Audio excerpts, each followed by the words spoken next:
سلام تخطاتلت نايز channel كما يتخونوا سناي كتكونوا ناي وتر تمنيتنان باقناني ولومون كم وترو أقداسن وانا وانت حستوتات حزنا لكم متسينا لنا كسام موداتا نايز مدب مسانا كتصنحوا بخبرا نقدمكم لايك جيركم تو again لايك مقبار يترسعوا بليز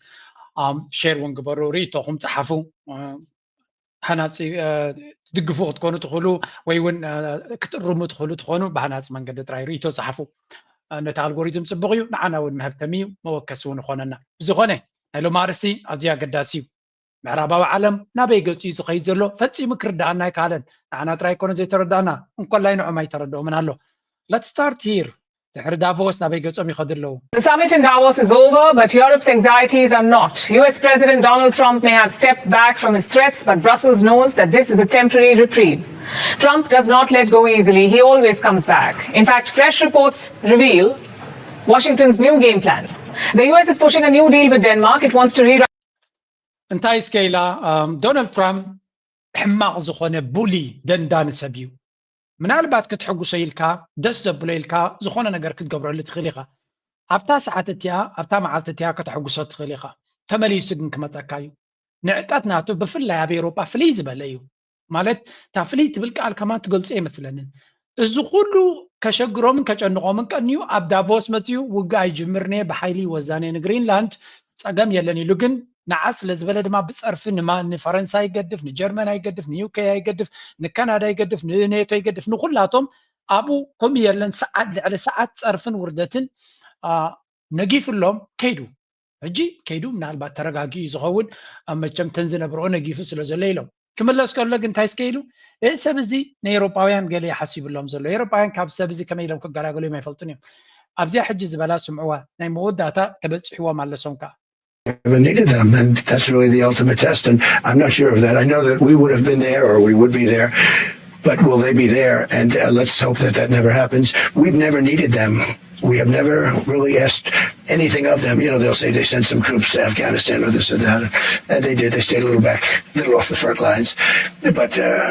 we've been very good to Europe and to many other countries. And you know, now under my administration, that began because we had a very successful first term. That began then, but it has to be a two-way street. We've never needed them. እዚ ዘረባ እዚ ኣብ ሶሻል ሚድያ ኣዝዩ ቫይራል ኮይኑ ዘሎ መልእኽቲ እዩ ምክንያቱ እንታይ ዝብል ዘሎ ብዚ እንተሰሚዕኩሞ ነዞም ሰባት እዚኣት ኔቶ ዝበሃል ሲ ደሊናዮም ኣይንፈልጥን ኢና ማለት ብዙሕ ዘድልዩና ሰባት ኣይኮኑን እዩ ዝብል ዘሎ ማለት ኣብቲ ኣፍጋኒስታን ክንኣቱ ከለና ኣትዮም ቁርብትለይ ኣብቲ ድሕረ ግንባር ኮይኖም ገለ ነገራት ሓደ ሓደ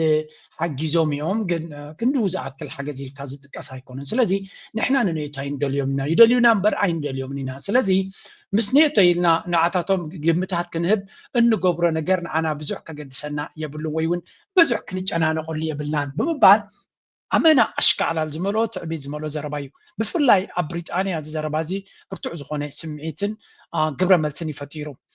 457 ብሪቲሽ ትሩፕስ ሎስት ዴር ላይቭስ ኢን ኣፍጋኒስታን ስለዚ 457 ወታደራት ናይ ብሪጣንያ ሂወቶም ኣብ ኣፍጋኒስታን ኣሜሪካ ኣብ ኒውዮርክ ተሓሪመ ኢላ ንኣፍጋኒስታን ኮሪ እየ ምስ በለት ደድሕርያ ነታ ኣርቲክል 5 ትበሃል ናይ ኔቶ ንመጀመርያ ሽዑ እዮም ተጠቂሞምላ ኣርቲክል 5 ሃሪሞም ማንም ኤውሮጳዊ ኣብ ጎነይ ክስለፍ ኣለዎ ኔቶ ኣብ ጎነይ ክስለፍ ኣለዎ ኢላ ብሪጣንያ ድማ ሕቶ ከይሓተቱ ከይፈተውን ገለ መለን ተሓዋዊሶም ከይዶም ማለት እዩ ኣብኡ ድማ ክንዲዚኦም ሰባት ተኸቲሎሞም ብዙሕ ሰብ ብዙሕ ኣብቲ ኩናት ድሶም ከሉ ሰባት እናወፁ ድማ እዚ ሰብ እዚ ጋኔን እዩ ጋውና እዩ እንስሳ እዩ ጥዕና ዘለዎ ሰብ ኣይኮነን ካብዚ ድማ ፅቡቕ ምፅባይ ዕሽነትን ፅላልን ጥራይ እዩ ብምባል ብዙሓት እዚ ትሪእዎ ዘለኹም ኤድ ደቪ ዝብል ዘለውን ኣባል ባይቶ ናይ ኣባል ፓርላማናቶም ፓርላሜንታርያን ኣብ ዩኬ ስለዚ እዚ ሰብ እዚ ፈቲንካ ዋላ ውዕለት ተገበርካሉ ዝዝክር ኣይኮነን ሰናይ ተገበርካሉ ዝዝክር ኣይኮነን ኤውሮጳ መንፀፍ ኮይኖም እዮም ንኣሜሪካ ኤውሮጳ ተጎተቱ ኮይኖም እዮም ኤውሮጳ ኩሉ ኮይኖም እዮም ንኣሜሪካ ዋላ እኳ ኣሜሪካ ኣብ ካልኣይ ኩናት ዓለም ተዓዊታ ገለመለ ተባሂሉ እንተወፀ ኣሜሪካ እቲ ኩሉ ዝገበረቶ ኣብ ኤውሮጳ ንረብሓ እዩ ነይሩ ምክንያቱ ቁጠባ ናይ ኣሜሪካ ከምዚ ሕጂ ዘለዋ ኣይምኾነን ብዘይ ኤውሮጳ ምክንያቱ ዕዳጋ ይደልሉ ነይሮም እቲ ንብረቶም ስለዚ ንኤውሮጳ ገንዘብ ኣለቂሖም ነቲ ንብረቶም ተጠቂሞም ዓዶም ንኸምዓብሉ ገይሮሞም ንኤውሮጳ ይሓገዝዎምን ይበሃል የለን ግን ኩሉ እቲ ኤውሮጳ ዝተሓገዘቶ ንረብሓ ናይ ኣሜሪካ እውን ብዓብዩ ነይሩ ክሳብ ዝዓለት እዚኣ ድማ ኤውሮጳ ዘይተኣደነ ሓገዝ እያ ገይሮምላ ንኣሜሪካ እቲ ውዕለት ንሳቶም ዝገበሩሎም ሲ ዓፀፋ መሊሶም እዮም ክትብል ትኽእል ኢኻ ግን ኤውሮጳውን ረቢሖም ልዮም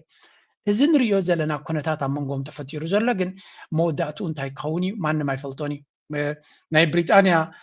ፕራይም ሚኒስተር ጥንቅቕ ኢሉ ዝበለሳ መልሲ ኪንዊ ክዛረብ ነይርዎ ግን ስምዕዎ ኣብዚ the 457 of our armed services who lost their lives in Afghanistan. I will never forget their courage, their bravery, and the sacrifice that they made for their country. There are many also who were injured, some with life-changing injuries. And so I consider President Trump's remarks to be insulting and frankly appalling. And I'm not surprised they've caused such hurt to the loved ones of those who were killed or injured, and in fact, across the country. كم تريو زلهم بقطعي دونالد ترامب زملسوا زلو زي زربازي بزحت وتهدراتنا أباي بريطانيا أب أفغانستان أمريكا كحجز لهم كدهم هيوتهم كسيرهم بزحت ما نهيوتهم زغير سنكلنا زقات ما مالو سلزي نخمزة عينة تبركتون زجبرة ولا حنت حجزونا نلقى أشكال على المسوات مالت كنا من تي إياف زربان حدا جنيا زربان مخانون يجن ما هسيك سكوركم يتحطوا أنا أبزقو داي أبتناتهم انتهي لصحيفة منال بعد دونالد ترامب نيروبا أتزبلت هي بخون خليل بتويتر صحيفة اللغة مغنياتو أما نايد صرفهم زلو زداخمهم زلو زواردهم زلو زداخم كل زقبرهم زلو سي wake up call تنسوا لولاونتكم استراتيجيكاو قعزوهم ناتكم ناتنتن لولاونتن عيسكم كيدي زبلهم زلو كابز خفكم أصلا ما يكلني إيروبا strategic autonomy زبلوه ناتو من قد حزم كهذا تجميرهم نعلمنا صبوي نعلمنا زي صبو أمريكا بزيت قطعة أوروبا كندو عام خلوها يكلني politically diplomatically ولاون بقدر ولاون بكل من قدي أمريكا بينا نزخلو علم تربيشو زلا أوروبا بدعريا خوينهم جز قبرتو سنة أبغنا خوينهم سلزو السقوليهم سلزي أمريكا قطبان أوروبا قطبان وسيقة جابان وسيقة دول كوريا وسيقة كهالو تهجرات عربين قالهم وسيقة بلاتين أمريكا أنتو وسيقة دارك على مليم ساخزل أوروبا بينو نعنا زربحنا نأمريكا زربت رادي كونس نعنا زربحنا كلون تجميرهم جن هذا كابتي نطبع مغيرو كهون زغلت بلوز اللويو لذي إزدي أكداسيو كال أبزقو دايزي جرينلاند زبهال ولا كو أشالاشال كجبر تفتنه جن أيقد فانالو أب جرينلاند زلوه أمته اسكسمون ملسنا بقى. When they signed with Denmark back in 1951, this pact allowed the US to build 3 bases on the island of Greenland. It allowed them to station more than 100 troops. But right now, there are limits to what the Americans can do. Trump wants those restrictions, those limits to be gone. He wants a military pact with no limits or restrictions, a pact that gives complete, unfettered access to the US military. And this comes on the back of Trump's discussion. سلازم انت يدلزوا لاب جرينلاند عند حراي بحيلي وزداني عند حريل كمني دليتنا نقبروا لبوتا فطروا لنا اب جرينلاند سيس وتهدرتنا امريكا دليتهم كقبريهم نزاف قدولنا يزبلهم زلو انداي كقبر هجت جايم وتهدروا عقمناته ملو بملو ابون دهراتيو دهريو بقى وسيدنا لنا عند هريلهم اوروبا انت قبروا قولوا nothing اتحطوا اوروباويان تا انكوز من يوازلو نزن تريفن زلو 3 عامت كمي غيرنا سننا نخيسنا نزن حلفو جن زحات اوروباويان ما ترديوا مالو دونالد ترامب رايز بلو زلو نغرا يكونن زي بدعر مغارجا اتسابلشمنت نا امريكا نخمس سليون دونالد ترامب زقام زلو امبر يدليي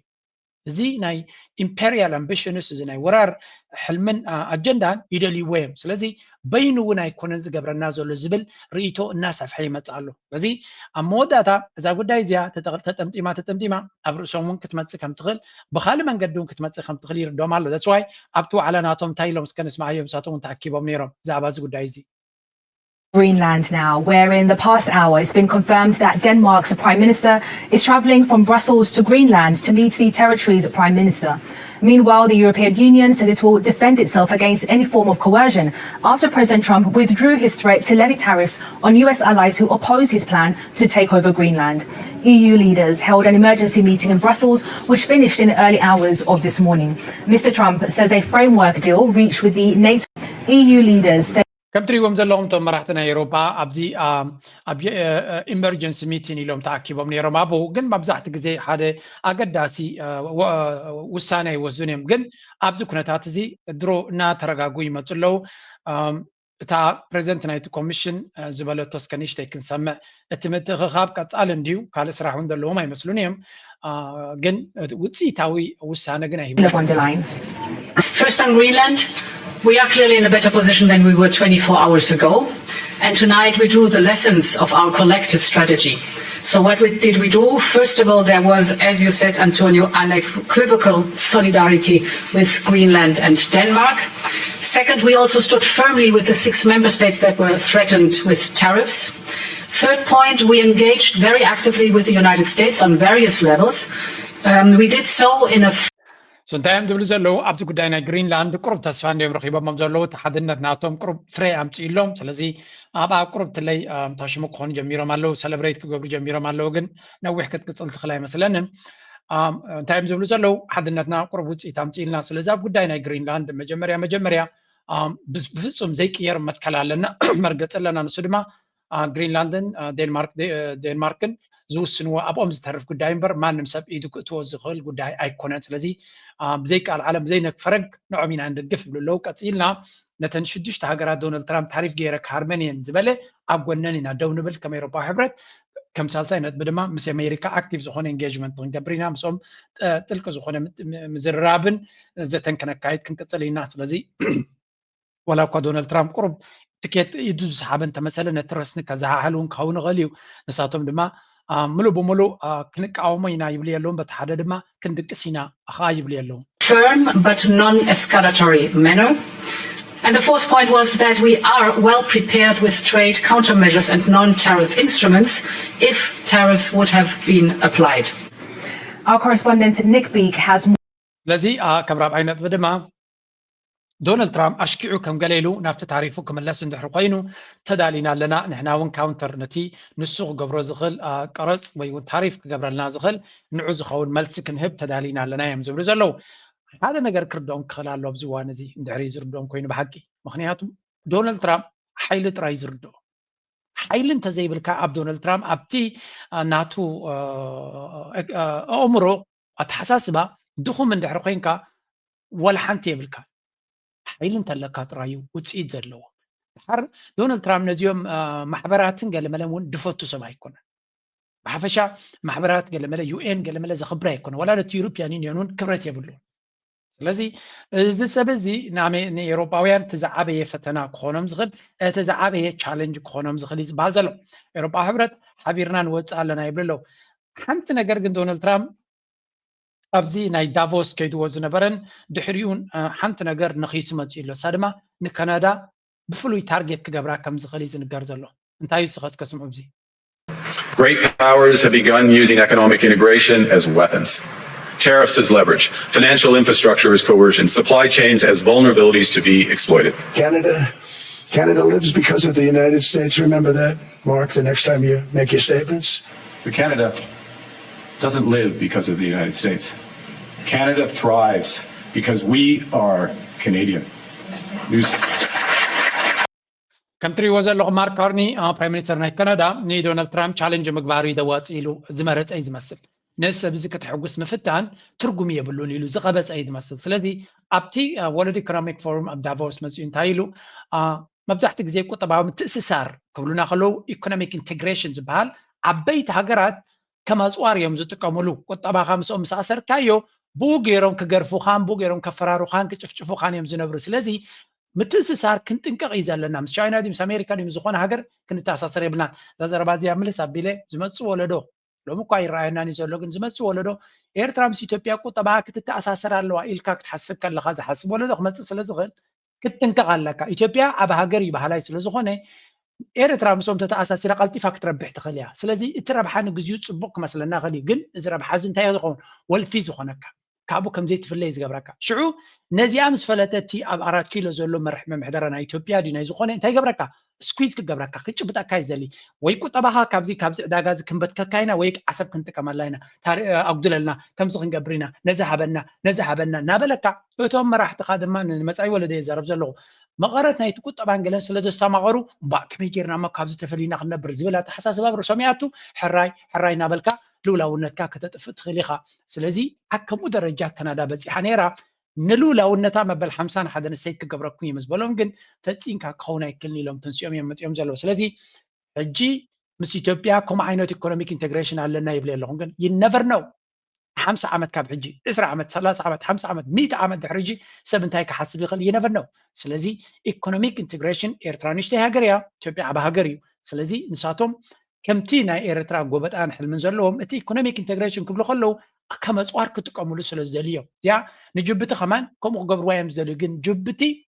نجبتي كم أخ قبروا زي كقالوا زلوا بلتقنا كنا قرأكم كل زي كلا مرات سلس أنا ترى نيرترا تزرق كم ير نجبتي ببال عنير ويون مساق عنير ويون بسومال لام تسلطنير ويبخاله نجبتي مساق عنير قلت سلدي سلطة زلوا يسلزي إنك أغزل ليه كندا لما مس أمريكا أكم زعينت تمتمات يالله لنا أبيك بتيها مودات أنتهم كونوا زون كلته نفسهم زخالة أرستوينو نجزيهم قد فينا كالب إتي خالي أقدس أرست زول دما إتي نفلتو أمم جزيهم عبيت هجرات زولي ناب يوكرين راشا نغيد Ukraine and the United States have begun in Abu Dhabi. It's the first time officials from Russia, Ukraine and the US are known to have met face-to-face for negotiations since Moscow's full-scale invasion. Now, the talks are taking place after US envoy Steve Witkoff and Donald Trump's son-in-law, Jared Kushner, traveled to Moscow, where they spoke with Russian leader Vladimir Putin. A Kremlin official described those talks as useful, but Moscow has since repeated its demand that Ukraine كيناتنا يوكرين مودا دونالد ترامب أنكيدي تبجيس زوليز بحالزلو يقداس أبتيا استبجسا حنتي ديتايل على كنت سمع زلنا من البات أب انترقيبي أبزي كال فيديو لاتني نارانا منخيد أزري شمقلنا زكاية زلو أبو دابي زكاية زوليز بحالزلو من جزم سلسة هجرات أموداتا أبيك بتأخل من البات أبزن ديوتي أب دافوس نترقبو خلو يقدر on the sidelines of the summit. Yes, they waited for our meeting with President Trump, and now they will go, and my team will meet American team, and I think that it will be the first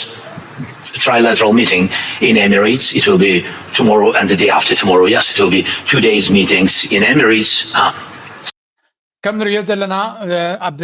إمارات كان الراغب بنا تركب دماوي كهيد مو كلت يوم لغات درونا بإمارات يوم مستي بسد بهالمرحنا إمارات كم سراغب رينا لنا سلزي از قدايزي نابيك خير خل خون كم بزحات زبلو وزلو راشا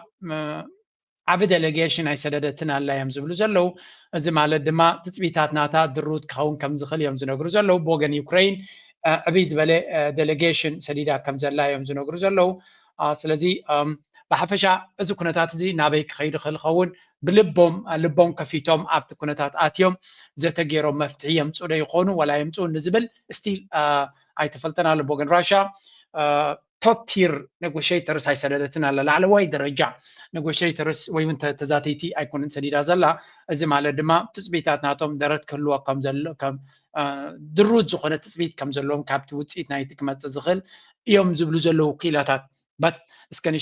Chief of Russia's military intelligence agency, the GRU. The Kremlin says there will also be a separate US-Russia meeting led by Russian envoy Kirill Dmitriev and US envoy Steve Witkoff. Well, the choice of Abu Dhabi is not accidental. The UAE has carefully positioned itself as neutral territory, a place where rivals can talk without the optics of victory or defeat. The trilateral push follows another face-to-face between Zelensky and Donald Trump in Davos yesterday. It positioned itself as neutral territory. كم رياض لنا زقدايزي ببزح من قدي تفل عليه علامات هذلون استفل عليه وتسيد كركبو زخلنيو هذا أمريكا بغتا نسلست يوم كات الرغبة متلا دحريو دمان بينا مسراشات الرغبة لا سلزي نيوكرين تراي زي كونه مسراشا بعبي ونتيناتا أكايدا بيروبا يكون بكال نوعو نمعلبي مقبار كتقما زخل استراتيجيات قتل كم زلا يزنقر زلو وتسيد ناتو دما إذا كنا تزي نبي قصو تخيدي خل خون بحجي كره زلنسك جن security guarantee تواهب ولو زبل سميع له أتي تواهب وزلو guarantee زبال نشي سكابز كن سمعه maybe كابوز بقصد عنا بكالك زين سمعه security guarantees أمريكا كتبوا مخانا نمكل خالنا توم كتحجز مخانا زجلس حبريتالو بزخنة زي عاد قرب تسفاز زب كنبلون خلينا كابز قصيركا أزارة بارس زلو اسكسمو. It's been 3 months since the Gaza war ended. The bombing may have stopped, but the suffering has not. More than 90,000 tons of bombs were dropped on Gaza. It left 6 men. انتهينا نسمع زلنا قدينا غازا تكونتات توديو ابزي وانزي زي غازا بيس بلان زبل نتكونتات كغير زخل تباهيلهم زغبرو زلوي دونالد ترامب بفصم ابزي نورمال سب كم زي كونه بزي خاتفلت للي 7 استقاتلوا له بزح سقاين بزح ዕንወትን ዝወረዶ ከምዚ ድሕሪያ ዘሎ ኣብ ሆሊውድ ፊልም ዝረአ ስእሊ ዝመስል ኮይኑ ንዘሎ እንታይ ክገብሮ ይሓሲቡ ዘሎ ኣብቲ ፕላናቱ ቀንዲ ነቲ ፕላናቱ ዝኣሊ ዘሎ ሰብኣይ ጓሉ እዩ እቲ ያሬድ ኩሽነር ዝብልዎ ማለት እዩ ከም ትሪእዎ ዘለኹም እቲ ፕላን ነዚ ይመስል በቃ ሓደ ከምዚ ደሴት ንዘብለጭልጭ ገዛውቲ ዘለዎ እዚ ማለት እዚ ነቶም ህዝቢ ፈለስጢን ኣብ ጋዛ ዘለዉ ዝምልከት ክኸውን ኣይክእልኒ ንብዙሕ ካልኦት ፕሮጀክታት ናይ ሬሲደንሻል ኤሪያ ብጫ ዘበለ ሬሲደንሻል ኤሪያ ይብሉ ኣለዉ ካልእ ትሪእዎ ዘለኹም እቲ ቀጠልያ ዘበለ ፓርክስ ፋርምላንድ ስፖርትስ ኣሪና ስለዚ ፋክቶሪስ ኤንድ ዴታ ሰንተርስ ድማ እቲ ከምዚ ሃሳስ ብጫ ዲና ክንብሎ ዋላ እንታይ ካልእ ሰማያዊ ዝኾነ ንካልእ መዓላ ዝኸውን ማለት እዩ ፖርትስ ኻ ወደብ ማለት እዩ ኤርፖርት ቀለመለ ኩሉ ዘለዎ ተባሂሉ እዚ ሓደ ኤክስትራቫጋንት ሪዞርት ንክኸውን እምበር ንድኻታት ህዝቢ ን2 ሚልዮን ዝኸውን ክኸውን የብሉ እቲ ሮዛ ዝመስል ብምሉእ ድማ ናይ ቱሪዝም ዞን ተባሂሉ ኣቡ ብሃይ ስክሬፐርስ ከምዚ ስካይ ስክሬፐርስ ዝበሃሉ ንላዓሊ ዝኸዱ ዓበይቲ ፓላሶታት ናይ ሆቴላትን ገለን ዝመልአ ክኸውን እዩ ንዶናልድ ትራምፕ ኣብ ርእሱ እዚ ቦታ እዚ ካብ ኩሉ ንኢንዱስትሪ ንሆቴላት ንሪዞርት ልክዕ ከምዚ ትሪእዎ ዘለኹም እዚ ስእልታት ንሶም ዘርኣይዎ ያቡ ብከምዚ መንገዲ ክስራሕ ይኽእል ኢሉ ነዚ ስእልታት ዘውፅእ ዝነበረ ድማ ሰብኣይ ጓሉ ንዶናልድ ትራምፕ እንታይ ኢቫንካ ትበሃል ጓሉ ሰብኣያ ማለት እዩ ስለዚ እዞም ሰባት እዚኣቶም ኣብ ናይ ፋንታዚ ዓለም ዝነብሩ እዮም ህዝቢ ፈለስጢን ድማ ንሶማሊላንድ ድዮም ከጉዕዝዎ ናብ ካልእ ዓለም ድዮም ከጉዕዝዎ እንድዒ መይብገለ ቁሩብ ትለይ ካብኦም የትርፉ ኮኑ እዮም እንተዘየለ ኩሉ እቲ ህዝቢ ኣብዚ ቦታ እዚ ክነብር ኢልካ ክትሓስበይ ትኽእል ኒኻ On the sea, look at this beautiful piece of property, what it could be for so many people. It'll be so great. People that are living so poorly are going to be living so well. But it all began with a location. That's the vision. They look out on the waters. كم تريد لهم بتحدي هجر ملتي ህዝቢ ምሉእ ኒኻን ኣጥፊኻን ሕጂ ድማ እንታይ እዮም ዝብሉ ዘለዉ ፓላሶታት ሃኒስታን እቲ ቦታቲ ክንጥቀመሉ ንኽእለሉ መንገዲ ክንፈጥር ኣለና ይብሉ ብኻልእ ከ ልክዕ ከምኡ ገይሮም ድማ ኣብ ካልእ ዓዲ ውግእ ንክፈጥሩ ሸበድበድ ይብሉ ኣለዉ We have a lot of ships going that direction just in case. We have a big flotilla going in that direction. Iran seems like very close. And we have a map. Maybe we won't have to use it. We'll see. And the deployment followed a sharp rise in እንታይ እዩ ዝብል ዘሎ ዶናልድ ትራምፕ ኣብዚ እዋን እዚ ንኢራን ንምህራም ዳርጋ ተኽእሎታት ላዕሊ በፅሑ ከም ዘሎ እዩ ዝንገር ዘሎ ዓብዪ ወታደራዊ ቅልፅም ናይ ኣሜሪካ ቀሪቡ ነይሩ ቅድሚ ኣብ ዕለት 23 ለይቲ ዝነበረ ዳርጋ ነፈርቲ ጉዕዞአን ተኸልኪለን ከም ዝነበራን ኣብዛ ዕለት 23 ናብ 24 ዘውጋሕት ለይቲ ክሃርሙ ይኽእሉ እዮም ዝብል ዓብ ገምጋም ተገይሩ ነይሩ ስለዚ ናብ ማእከላይ ምብራቕ ናብ ስዑድያ ድዩ ናብ ኢማራት ድዩ ናብ ቀጠር ድዩ ናብ ካልእ ቦታ መገሻ ተሓስቡ ዘለኹም ሓደራኹም ተጠንቀቑ እዚ ቦታ እዚ ለንቀነ ኩናት ከጋጥም ከም ዝኽእል ዓብዪ ፍርህሎ ዓብዪ ስጋት ኩናት ከጋጥም ከም ዝኽእል ኣሜሪካ ምስ እስራኤል ኮይና ንኢራን ክሃርምዋ ከም ዝኽእሉን ኢራን ድማ ግብረ መልሲ ክትህብ ኣቐዲማ እውን ክትሃርም ከም ትኽእል እዩ ዝንገር ዘሎ ስለዚ ሓንቲ ክነግረኩም ንደሊ እዞም ሰባት ኣብዚ ቦታ ዜጋታትና ማለት እዩ ነዚ ቻነል ትከታተሉ ናብዚ ቦታ እዚ መገሻ እንተለኩም ብዝተኻለ መንገዲ እንተኽኢልኩም ኣናውሕዎ ወይ ክትቅይርዎ ፈትኑ ቢካዝ ዩነቨር ነው እዚ ኩናት እዚ ከቢድ ኩናት ክኸውን ከም ዝኽእል እዩ ዝንገር ኢራን ናይ ህላወ ኩናት እያ ክትዋጋእ ድሕሪ መፂኦም ሕጂ ኣብ ከቢድ ኩነታት ኣብ ከቢድ መዋጥር ስለ ዘላ እቲ ክትገብሮ ትኽእል ኩናት ናይ ህላወ ኩናት ክኸውን ስኢልካ መላገፂ ወይ እውን ሳክት መባጨው ክኸውን ከም ዘይኮነ ምክንያቱ ብርቱዕ ዝኾነ መጥቃዕቲ ክፍንውላ ይኽእሉ እዮም ንሳ ድማ ናይ ሂወታ ኩናት ከተካይድ ስለ ዝኾነት ኣብ ቀጠር ድያ ክትሃርም ኢማራት ድያ ክትሃርም ስዑድያ ድያ ክትሃርም ጆርዳን ድያ ክትሃርም እስራኤል ድያ ክትሃርም ይነቨር ነው ግብፂ ድያ ክትሃርም ኣብኡ ዝኾነ ይኹን ካብዘን ቦታታት እዚኣተን ዝተንቀሳቐሰ ሓይሊ እንተሎ ንዑ መሊሳ ክትሃርም ምዃና ምፍላጥ የድሊ ስለዚ እቲ ኩናት ዘይተርፍ ምዃኑ ይመስል ኣሎ ዳርጋ ዶናልድ ትራምፕ ሸለል ቅድሚ ሕጂ ከምኡ ገይሩ እዩ ክሃርም ከምዘይደላ ምሲሉ እዩ ተመሊሱ ሃሪሙ ስለዚ ሕጂ እውን ከምዘይሃርም ከምስል ቀኒ ግን ታክቲክ እዩ ነይሩ ነቲ ዘሎ ኩነታት ንኢራን ይኹን ንዓለም ንምሽቃዕ ዝግበር ዘሎ ድራማ እዩ ዋላ እቲ ግሪንላንድ ዝብል ዘሎ ነቲ ናይ ኢራን ኣረሳሳዕ ኣቢልካ ንምህራም ክኸውን ከም ዝኽእል እውን ካልኦት ኪላታት ይትንትኑ እዚ እንታይ ማለት እዩ ንዓና ናብ ዞባና ክመፅእ ከሎ ብኸመይ ትርጎም ኔክስት ቶፒክ ናትናስ እዩ ኢትዮጵያን ወደ ባህሩ ለባህሩ ለምሳሌ ክቡር አምባሳደር ሲያነሱት የነበረው አንድ ነገር አለ በ60 ኪሎ ሜትር ርቀት ላይ ቁጭ ማለታችን በሜሪታይም ዲስታንስ ፋክተር የሚባላል ዲስታንስ ፋክተር ምንድነው መቅረብህ የሚያመጣልህ ጥቅምም የሚያመጣበት ጉዳትም አለ። ምክንያቱም የብዙ ጊዜ አንተ ሸብሩ አደሮች የምትላቸው መተዳደሪያቸው ሽብር ያደረጉት ነን ስቴት አክተርስ በቀጠናው የጋረጡት አደጋ አለ። እነዚህ የጋረጡት አደጋ ደግሞ ኢትዮጵያንም ጭምር ታርጌት ያደርጋል። ስለዚህ እነዚህን አደጋዎች በማምከንም ደረጃ እነዚህ አደጋዎችን በመገዳደርም ደረጃ ኢትዮጵያ ወደ ባህሩ እንታይ ስኬብ ላሎ ክትሰምዑ ጉድ እንዲና እዚኣቶም ንሕና መጠና ባሕሪ ቀሪብና ዘለና 70 ኪሎ ሜትር ዲ 60 ኪሎ ሜትር ዲ 80 ኪሎ ሜትር ሲ ቀሪብና ኣለና ጥቕሚ ኣለና ጥራይ ኣይኮነስ ስለዝቐርብ ናብቲ ባሕሪ ሪስክ ኣለና እዩ ዝብል ዘሎ ሪስክ ማለት እኮ ኣብ ሃገርካ ተኩሱ ክዕንወካ ዝኽእል ማለት እዩ ናን ስቴት አክተርስ ኢኻ ዝብል ዘሎ ናን ስቴት አክተርስ ማለት ድማ ፓይረትስ ከምዚ ዕጡቃት ምልሻታት ገለመለ ማለት እዩ አንታ እዚኦም ስመን ይከሓፍረሎም ኣብ ዓድኻ ዘይብልካን ክድክረካ ዝውዕል ዘሎ ፋሕፋሕ ክትበልካ ቀሪቡ ዘሎ ብየማንን ፀጋምን ናን ስቴት አክተርስ ወይ ከዓ ብረት አልዒሎም ዝቃወሙካ ዘለውስ ብየማንካ ፀጋምካ ደመሊኦም የለውን እንታይ ናብ ባሕሪ ዘጠምት ኣለካ ኣበይ ባሕሪ ምስ በፃሕካ ካብታ 4 ኪሎ ትበሃል ከላ 100 ኪሎ ሜትር 200 ኪሎ ሜትር ርሒቆም እኮ ብረት አልዒሎም ዝኳሽሑ ዘለዉ ቤላ ገይሮምካ ዝጠማዝዙካ ዘለዉ ሓይልታት ኣለዉ እዚኦም ሰባት እዚኣቶም መሕፈሪ የብሎምን ክብለኩም ከለኹ መሕፈሪ የብሎምን ማለትና እዩ ምክንያቱ ሓደ ሃገር ብዛዕባ ከምዚ ናይ እዚኣቶም ኣጀንዳታት ክዛረብ እንድሕር ኮይኑ መጀመርያ ኣብ ውሽጢ ገዝኡ ዘሎ ርስሓት ከፅርግ ክኽእል ኣሎ ኣብ ውሽጢ ገዝኡ ዘሎ ፀገማት ክፈትሕ ክኽእል ኣሎ ኣብ ባሕሪ ኣብ ቀይ ባሕርን ኣብ ህንዳዊ ውቅያኖስን ዘጋጥሙ ኢትስ ኖት ዮር ፕሮብለም ካልኦት ዓበይቲ ዓለማት ኣለዉ ሕሹቕ ዝብሎም ሲ እስኪ ቀሲልና ሕሹቕ በልዎም እቶም ኣምሓርኛ ትኽእሉ ሕሹቕ በልዎም መጀመርያ እቲ ኣብ ዓድኹም ዘሎ ፀገም መፍትሑ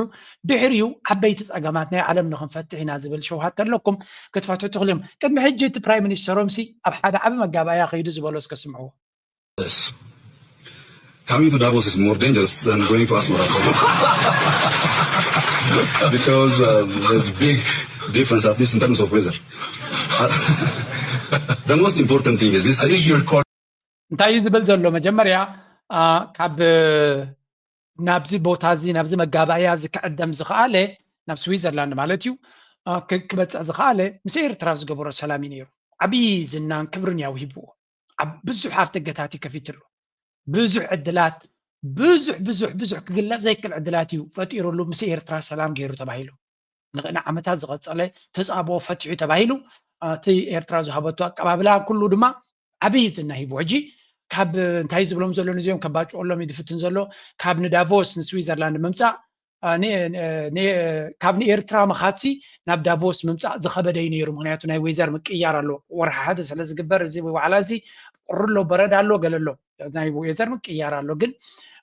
ሓደ ዓበይ ተፀብኦ ዝነበረ ዶ ብዝኾነ እዚ ኣይኮነ እንታ ፀገመይ ቀፂሉ ዝብላ ስምዑ ነዚ እስከም ኤክስፐርት ሓሲቦም ክሓትዎ ከለውን ክንምንታይ ሓሳብ ምዃኑ ሰብ ዝፍለጥ The issue of conflict in our region mainly it's problems of leaders ego there is no tangible reason when we are together we can make significant change in our society when we are apart both of us are killing each other and losing all the opportunities and begging far to the Western world. So my question to the region is not only to resettle the problem, but also economic integration. There is no need to have different army in Ethiopia, in Eritrea, in Djibouti. I don't believe in this. There is no need to have foreign embassy here in Switzerland for each of East African countries. We can share because we're poor. We have to allocate that resource to change the life of our society. That's why I go there and President Isaias and the people of Eritrea was welcoming. Things are resolved.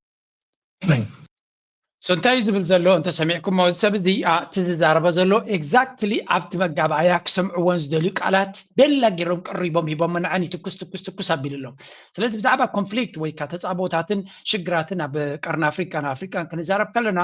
ኣነ እቲ ምክንያት ኣይረኣየንን እዩ ሕምቀት ናይቶም መራሕቲ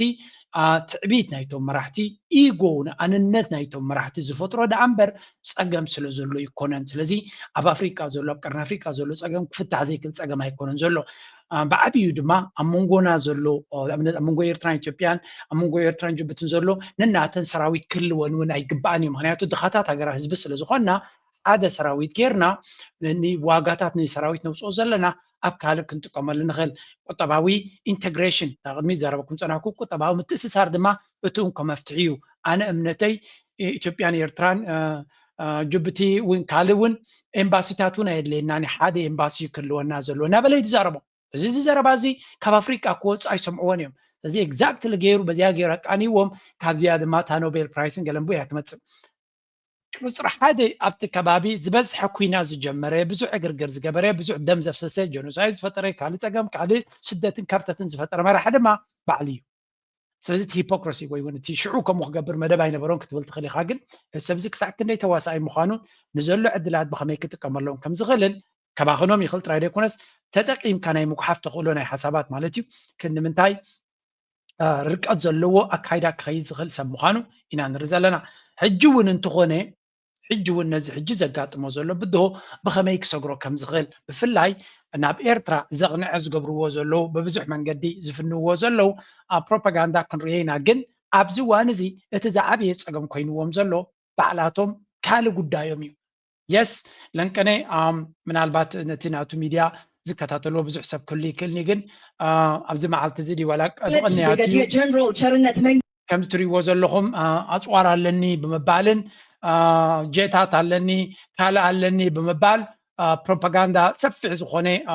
يرلو اير شو تباهيلو ابز بوتا زبا ناي موروكو اير ديفنسن ناي موروكو نفرتن ناي امارات نفرتن اتين مسو تحويسن شو يقبرال لوايز بالزلو سلازي ازي سبزي ناي سلام حيلكم زي كوني دلو نفرتير لو نزي اير شو ناي اثيوبيا دما عبن خو قبرو يو قلب بلا بلا يبالالو عفشا كله تزقبرو زلو سبزي ناي شو سبيو ناي مرئيت سويو ناي رايو لي سمعو لي لعليو ناتو ديو زنبرات زي ناي كالو ديو مس كالو تقرابيتو ناي اماراتاتيو كم زلو حدا قبصاوي زصحافو خريكم يا مجمريا ببزح من قد كريو سلازدلي حدا قبصاوي ابزي ابرتع زصحافو نيرو نزي قداي زي زملكت بفلاي نحنا كم ايجيبتسي انتاينا خنقبر زلنا ابزي قداي زيلو زتزاربو ينيرو تايلو كمي غيرو ناي حدا مسانا مشاركتنا نبلوم فور اكزامبل مشاركتنا انا من يزبل ابي يلا تسال نزي سالتات زغيريو خالد محمد يزبال بوليتيكا صبوزر دو سبيو اماراتي مشاركتنا دي ولا صلايتنا يزبل برقت بحتر زبالتها زرباسي اماراتي نعنا مشاركتنا قينا تقرب جن مشاركتنا زي كونت حقر يازيا مغنياتو نبلصقنا ني اثيوبيا بقررونا حني قحزنا زلو حقر سي كمي غيرون كندز اكل حجز يقبروا لالو ابزنا ابنت موروكو اف 16 جيتس هيزو مصيوم الله ابو يبلالو زين ما تمساسلت نفرتي ناي قبص زاتيقات تنزلا نفرتين كومون اتي امارات زبال ازي ميراج كلتش زبالا ناي فرنش تمساسل نفرت دما يا عتيقه زلا قبصي سلازي ني اثيوبيا اندايركتلي مستنفرتي يلالي ومالو مستي جيتس ناتنا يلالي ومالو بمبال كبيت زخونه نقفيتا يزهب زلو انتي مالتي امارات كنمنتاي دوجوك ويكا كلتا جيم نعاتاتهم نقبصي مشاركتهم يتبلو مالا قند جن نقبص نمدخام قدم اذا امارات تقملو زلا جيم من تقملو نيرو يزبال نزي امارات تقملو زلا صوتا قدم من يخاطب لا اسرائيل يا تقملو نيرا اسرائيل باثيوبيا غيرا يعني قبصي تشيك تقبرا نيرا تشيك ميت تقبرا نيرا يزبال ابزوان زغن اسرائيل ابكالوان ان ايران مهرامن ابكالن سلازلا ازي امارات بالك انا تا اجندا اسرائيل وسيدو كم تريود لهم نقبص نبدخام بنيو ب اتي خليفه افطار زبحل خوينو بتحاده وغن دما نزي من يخاطب له دلخا ني سودان بارسيف غيرو نقبص بخلتي منقد بسودانن بليبيان غيرو بيلا غيرو تشيك غيرو والو قند دما باثيوبيا غيرو بزي ناي نيل غيرو نتنيل دما سقات كيسمعنا عبي استفل عليه جيتات نامصه سلطنا نهبه ገንዘብ ንሃበ አጽዋር ንሃበ بكل መንገዲ ንብልጽግና ደው አቢል ሒዝዎ ዘሎ ንስዩ ስለዚ ኦፊሻል ኢጂፕት ሪማይን ሳይለንት ነዚ ጉዳይ ዚ ጉዳይ ናይ ኢማራት ከምኡ ድማ ናይ ሞሮኮ ዝኾነ ይኹን ኣይተዛረበትና ምስ ሞሮኮ ኳ ጽቡቕ ዝምድና የብሎምን it appears that the UAE and Morocco do not view Egypt's Ethiopian dispute as an obstacle to building military and technical partnership with Addis Ababa. Ultimately, we will find ourselves as has always been the case, standing alone in an zero-sum confrontation with Ethiopia. أموداتا أتوم مشاركتنا عرب زبهالو ناتنا سقاتن ناتنا تسقمن ناتنا شجرن يريوي لون أنصارنا يوم زخدو زلو إزيا قداي زيادة ما أستوعلنا كنري ألنا يوم زولو زلو قبصاي ناو زيا كم زي لأنا خدت كلا من هالبات እቶም ግብፃውያን ዘለዎም ነገር ሓዊሶም ምስ መን ክሰርሑ ኣለዎም ንዝብል እቲ ኢማራት ዝበሃል ኣብዚ እዋን እዚ ዓብ ብድሆ ገጢሞ ኣሎ እቲ ዘሎ ናይ ዶናልድ ትራምፕ ደገፍን ናይ ኢማራት ውጥቀትን ብቅልጡፍ ክጥቀምሉ ክኽእሉ ኣለዎም ስለምንታይ ኣብዚ ከሪኩም ዘልየ ዘለኹ ሓንቲ ሪፖርት ናብዚያ መነኺድ ናብቲ ናይ ግብፂ ቀድምታውና እዚያ ስምዑ the Saudis now to lead a region where most people are alienated with the Emirates. The Emirates are the odd one out. They're the elephant in the room, right? No one in the GCC aligns with the Emirates. Wherever you go in the GCC, including in Bahrain, by the way, where you think they used to be actually fairly aligned with the Emirates. You know, Gulfis are very alienated with the Emirates and their project, also because they work through so directly and overtly with the Israelis. So being the odd one out has its disadvantages. But سنتاي زبل زلو زي هذا قداسي دكتور يونت كنت بغرب از فلتوي دكتور اندرياس زبال امارات ابزوان زي بفلاي ابت جالف ستيتس بحالها هاجرات امنا سنه صلت هاجر يا خوينا زلا عمان طغلالا مساركب كبر يدلنا ولا زي شراويت هاجر كلا ناب ግብጽ زيت يا مخنياتو اتي نساب يمن امارات اب يمن تصاوتو زنبرت جيم ني عمان عبا حدغا يفطر الله سلازي نبره سعوديا بعبيو انصار إمارات دويلة أبعبي وردرن بأسنا لو قطر دما بقلتي قدم السعودية جميرة نتي قطر كتكركرن قطر كترمن كتنسألن زقبرت قداميتي إمارات مغانا يفلتيهم سلازي قطر قزيهم يمصب يزلو معالتهم يمصب يزلو سلازي نزع عدل زي تتقيمهم أبقون السعوديان عمانن ولو إن بحرين مس إمارات كتكوني أتبعال دنبرتون مس إمارات يكونت مغناتي نا إمارات قايدة حقرات أفريسكا أجندا مقباري حجرات أفريقيا أجندة حمد باريس لذي مس إمارات مخاد مالت إمارات تجمتي لحد ما أغلق كتخليها نقول لنا حجرات زي أبي من تجبر زلا زي جبرت مالتيو جوكات ودي لوز بعضلو السودان تجبر زلا الصوماليا ليبيا السعودية خد جبرت زلا خمسة نبرات يزنكر السعودية نحن حيالات نكون تخينا إمارات مالتيو نحن حيالات نكون تخينا السعودية كتداخمن أنت تخيل كتما أقل كتكرالوا زبل أجندة نيروم جنابو أبتم عرفتيا أي بس حنيرو بيمن غير كايد مانا وكبت حاسب نيرو سلازي كل جينات مدبهم تاكن دي كبيد مخانون ابزوان زي كلاتهم هاجرات عرب ني امارات بفلو عيني يتمتوا خمزه لويزن point I also made in our last podcast where we were saying the mindset, the strategic culture of Abu Dhabi is so fundamentally different. Under pressure, they push back. They don't fold. Very different from Qatar or Saudi Arabia. They lash out rather than saying, okay, let's try to accommodate. They will come through there will be some sort of summit, MBS and MBZ meeting, maybe not soon, but, you know, further down the line, and they agree and they shake hands. But that will not end the project. The Saudis the Saudis have to be very, very careful because the Emirates have been very Janus-faced since 2011, since the Arab Spring, pushing through their interest without any sort of consideration for other people. ስለዚህ እንታይ ዝብል ዘሎ ንኢማራት ምናልባት እቶም ስዑድያውያን ክንደምንታይ ተረዲኦሞም ኣለዉ ኣይፈልጥን እየ ዝብል for example ሕጂ እዚ ኣብ መንጎ ኢማራትን ስዑድያን ዝካየድ ዘሎ ጉዳይ መመሊሱ እናረሰነ ይኸይድ ከም ዘሎ ኢና ንርኢ ዘለና ኢሉ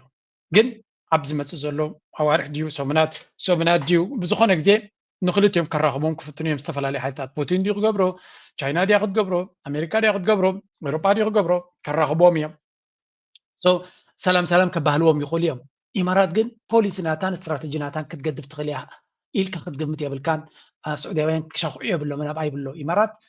ብዋጋኻ ዋላ ንስኻ ፋሒልካ ኣጀንዳ ንክትገብር ፀገም ዘለዎ ሃገር ኣይኮነትን እዩ ዝብል ዘሎ ከምኡ ድማ ሳይኮሎጂ ናቶም ብዙሕ ግዜ ይዛረብ ሰብዚ ብዙሕ ሪሰርች ዘካየደ ብዛዕቦም ኣበዳቢ እዞም ነገስታት ናይ ኣበዳቢ ፍልይ ዝበለ ሳይኮሎጂ ካብ ካልኦት ዓረብ ፍልይ ዝበለ ኣተሓሳስባ ኣለዎም እዩ ዝብል ፀቕጢ ክመፅእ ከሎ ነውፅእ ክመፅእ ከሎ ሽግር ክመፅእ ከሎ ካልኦት ዓረብ እንታይ እዮም ዝገብሩ ሓሳቦም ቀይሮም ሃየ ንዘራረብ እምበር ሕራይ ንዘራረብ ክብሉ እዮም ዝጅምሩ እዚኣቶም መመሊሶም እዮም ኣብ ህልኽ ዝኣትዉ ኢሉ ስለዚ መመሊሶም ኣብ ህልኻት እዮም ናብ ሕማቕ ገፆም እዮም ምናልባት ንግዚኡ ሽግር ከይገጥሞም ምሳኻ ሰላም ክብሉ ክእሉ እዮም ግን ተገምጢሎም ክመፁ እዮም እዚኣ ዘረባ እዚኣ ንስዑድያ ጥራይ ኣይኮነትን ንኤርትራ ብቓልታ ትምልከት ዘረባ እያ ንፕሬዚደንት ኢሳያስ ወይ ነቲ ፖለቲካ ናይ ኤርትራ የማኽሪ ኣለኹን ኢማራት ካብ ብዙሕ ቦታታት ኣይተገለፈትን ኤርትራ እያ ብዘይገለመለ ጠሪዛቶም ዘላ ጅቡቲ እውን ስለዚ ነዚአን ሃገራት እዚኣቶም ኣሲሮምለን ከም ዘለዉ ክትፈልጡ ኣለኩም ንኤርትራ ኢማራት ኣሲራትላ ከም ዘላ ክትፈልጡ ኣለኩም ንኤርትራ ኣሲራትላ ዘላ ድማ ብኢትዮጵያ ጌርካ እዩ ኩሉ እዚ ኣብይ ኣሕመድ ዝህውፆ ዘሎ እቲ ኢማራት ዝበሃል ዓብይ ኢጎ ዘለዎ እዩ አቡዳቢ ኢጎ ናቱ ድማ አንነት ናቱ ድማ ከመይ ዝበለ ሓንቲ ሃገር ዓባይ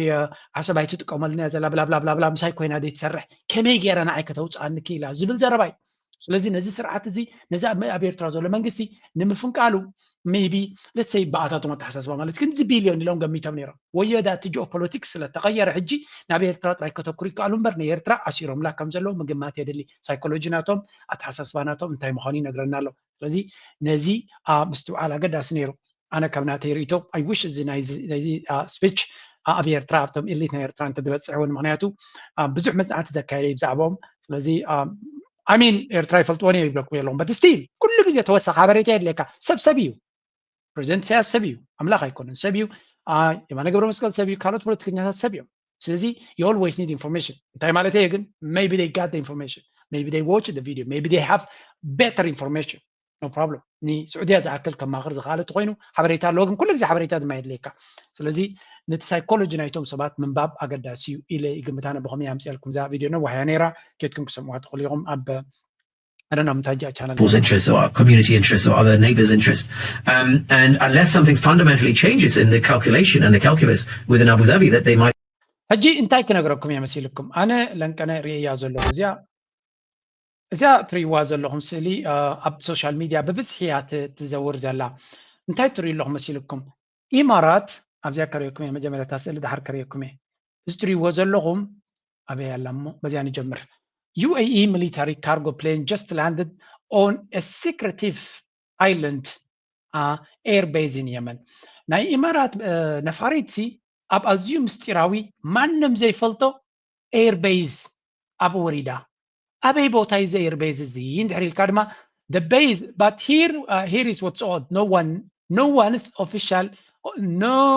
is officially claimed it ናይ መን ምዃና ተደሰቱ I don't know whatever ትሕቶ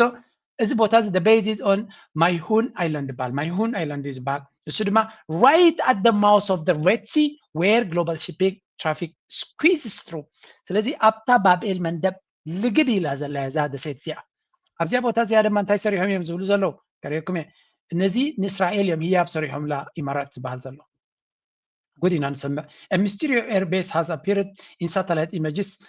ከም ትሪእዎ ዘለኹም ኣብ ታሕቲ ማለት እዩ بsatellite Israel. Satellite imagery confirms the existence of a newly constructed airbase on Yemen's Mayhoon Perim Island, Yemenia, positioned directly in Bab el-Mandeb Strait on one of the most strategically important maritime checkpoints on Earth, linking the Red Sea into Indian Ocean. The base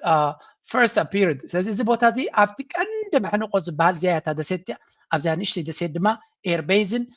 ራንዌይ ከዓ ነፋሪት ክትወርደሉ ክትንሳሉ ትኽእል እያ እዚኣ ድማ እንታይ እዮም ዝብሉ ዘለዉ Justin, Israel and UAE has built a mysterious airbase in Yemen's strategic Mayhoon Island during Saudi STC and Iran-Israel conflict. ኣብቲ ግዜ እቲ ስለዚ ስዑድ ዓረብ ካብዚ ቦታታት እዚ ብምውፃኦም ነዚኦም ሰብ እዚኣ ብፍላይ ከም ኤርትራ ኮይንካ ክትሪኦ ከለካ እዛ ደሴት እዚኣ ኣዝያ ቀረባ እያ ንዓሰብ أزيا كربا بGPS دليهم مسك أمسوا لي ليم نيرجن couldn't figure it out تبغيرهم كسدوا لي قالون كنا من تاي كابانا رحكات كم زلوا كريكم حاسبا نيره زخونة أبتنا باب المندب دبال كابانا كوكورو بندي كن نجبتي تي باب المندب زبال تمعنقو بيمن توز ولا لو تاريخهم قريبكم تاريخهم أبتك عادما نشتي دسيت الله أبتبوتاتي ኤርቤዝ ፈጢሮም ነይሮም እዚ ኤርቤዝ ድማ እስራኤልን ኢማራትን ብሓደ ክጥቀምሉ ዝኽእሉ እዩ ስለዚ እዚኦም ሰባት እዚኣቶም ክንድምንታይ እናተፀጋግዑ ነቲ ባሕሪ ንምቁፅፃር ክንድምንታይ ይኸዱ ከም ዝነበሩ ስዑድያ እዚ እጂ ፕሬዚደንት ኢሳያስ ንስዑድያ ከምዚ ዓይነት ስጉምቲ ደፊእዎ እዩ ዝበሃል ብዝኾነ ካብዚ ኩሉ ቦታታት ተገሊፋ ከም ዘላ እዩ ዝንገር ዘሎ ካብዚያ ደሴት እዚኣ ኤክስክሉሲቭሊ ተገሊፋ ዳ የተገለፈትን ትፈልጦ የብለይን ግን ካብታ ሱቃጥራ ትበሃል እንድሕር ተገሊፋ ካብዚ እውን ተገሊፋ ትህሉ እያ እዚ ቦታ እዚ ካድረታት ናይ ብልጽግና ብዙሕ ግዜ ክዛረብሉ ንሰምዕ ነርና እንታይም ዝብሉ ነይሮም እዚ ካብዚ ቦታ እዚ ናይ ድሮናትን ናይ ኤርቤዝን ስለ ዘሎ ዝኾነ ውግን ተተላዒሉ ንኤርትራ ብክልተ መንገዲ ክንሃርማይና ዝብል ዘረባይ ነይሩ ብክልተ መንገዲ ዝማለታ ማለት እዩ ኤርትራ ናብ ቡረ ጠሚታ ክትዋጋ ከላ በባሕሪ እውን ዝኾነ ምንቅስቃስ ክትገብር በባሕሪ ዝኾነ ረዳት ከይትረክብ ኢማራት በዚ ቦታ እዚ ብድሮናትን ብካልእን ተንሲያ ክትሃርማያ ዝብል ኮመንት ተርክቡ ይርኢ ነይራ ነዚ ቦታ እዚ ግን ኣይፈልጦ ነይራ ከምኡ ኢሎም ክዛረቡ ግን ይዛረቡ ነይሮም ካብ የመን ስትራቴጂክ ቦታ ኣለዋ ኢማራት ኣብኡ ኢሎም ይዛረቡ ነይሮም እዮም እዚ ኣምላኽ ግን ክፈትወና መዓት እዩ ንዓና ክሃርሙ ንዓና ከዳኽሙ ንዓና ሕማቕ ክገብሩ ጥራይ ክሓስቡ መዋእሎም ንዓና ኩሉ ግዜ መዋፅኦ ሓደ እቲ ፅንዓት ናይቲ ህዝቢ ናይቲ ሰራዊት ናይቲ መንግስቲ ካልኣይ ድማ ኣምላኽ ድማ ናይ ካልእ ሰብ ስለ ዘይንደሊ ዘለና ኩሉ ግዜ ኣብ ከባቢና ለበዚ እውን ትሪእዎ ኣለኹም ናብቲ ቦታት ንምቕራብ ዝግበር ዘሎ ሳተላይት ኢሜጅስ ዝገበርናዮ ስለዚ ካባና ፀቢቑ ቀረባ ዝነበረ ሓደገኛ ቦታ እዩ ነይሩ ኣምላኽ መስገን ካብቲ ቦታቲ ወፂና ኣለና ናባና ዝሓሰብዎ ሕማቕ ድማ ናብ ርእሶም ወሪድዎም ኣሎ ስምዕዎም ኣብዚ ባዕሎም ውይ ክብሉ ከለዉ እዚኣ እንዲያ ሓደ ሓዳር ግዜ ብሕማቕ ናይ ሰብኣይ ትሕጎስን እንዲኻ ግን ሕማቕ ዝሓስበልካ ሕማቕ ክረክብ ከሎ ግን ኢዱ ረኺቡ ኢኻ ትብል Trump hinted that Egypt might take military action against Ethiopia's dam to protect its water. It's a very dangerous situation because Egypt is not going to be able to live that way. And they'll end up blowing up the dam. And I said it, and I say it loud and clear. They'll blow up that dam.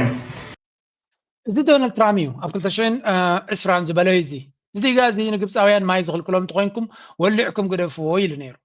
ወልዕዎ ክብላዕ ኣለዎ ምክንያቱ ለንቀነ ድማ እዛ ዘረባ እዚኣ ብብዝሒ እያ ትዘውር ዘላ ያን ተሪኹማ Well, thank you very much. A friend of mine is, he was a great general, he's a great president, and it's an honor to have him. And Mr. President, we have a lot to talk about, so I thought maybe the press might want to ask us a couple of questions after you say a few words. እዛ ቪድዮ እዚኣ ኣበይ ረኺበያ መሲልኩም ኣብ ዋይት ሃውስ ፔጅ ኣብቲ ናይ ዋይት ሃውስ ፔጅ ስለዚ ምስ ብዙሓት እዩ ዝራኸብ ግን ኣብቲ ናይ ዋይት ሃውስ ፔጅ ዝወርድ ውሑድ እዩ ስለዚ ከም ትሪእዎ ዘለኹም እዚ ጉዳይ እዚ ኣብ ግብፂ ምስ ዶናልድ ትራምፕ ዘለዎም ኣብ ላዕለዋይ ደረጃ በፂሑ ከም ዘሎን ዶናልድ ትራምፕ ድማ ነዚያ ፐርሶናሊ ነዛ ጉዳይ እዚኣ ክውዳእ ምዃኑን ኣብዪ ኣሕመድ ድማ ካብዚኣ ኣርእስቲ እዚኣ ይሃድም ምህላው ዕምሩ እንታይ ምዃና ተረዲእዎ ከም ዘሎ ንሽተይ ክስማዕ الاتفاق فيما يخص هذا السد. And for the record and before the press, I'd like just to remind everybody that Your Excellency did a lot of effort in this regard, in this file, in your first term in office. You always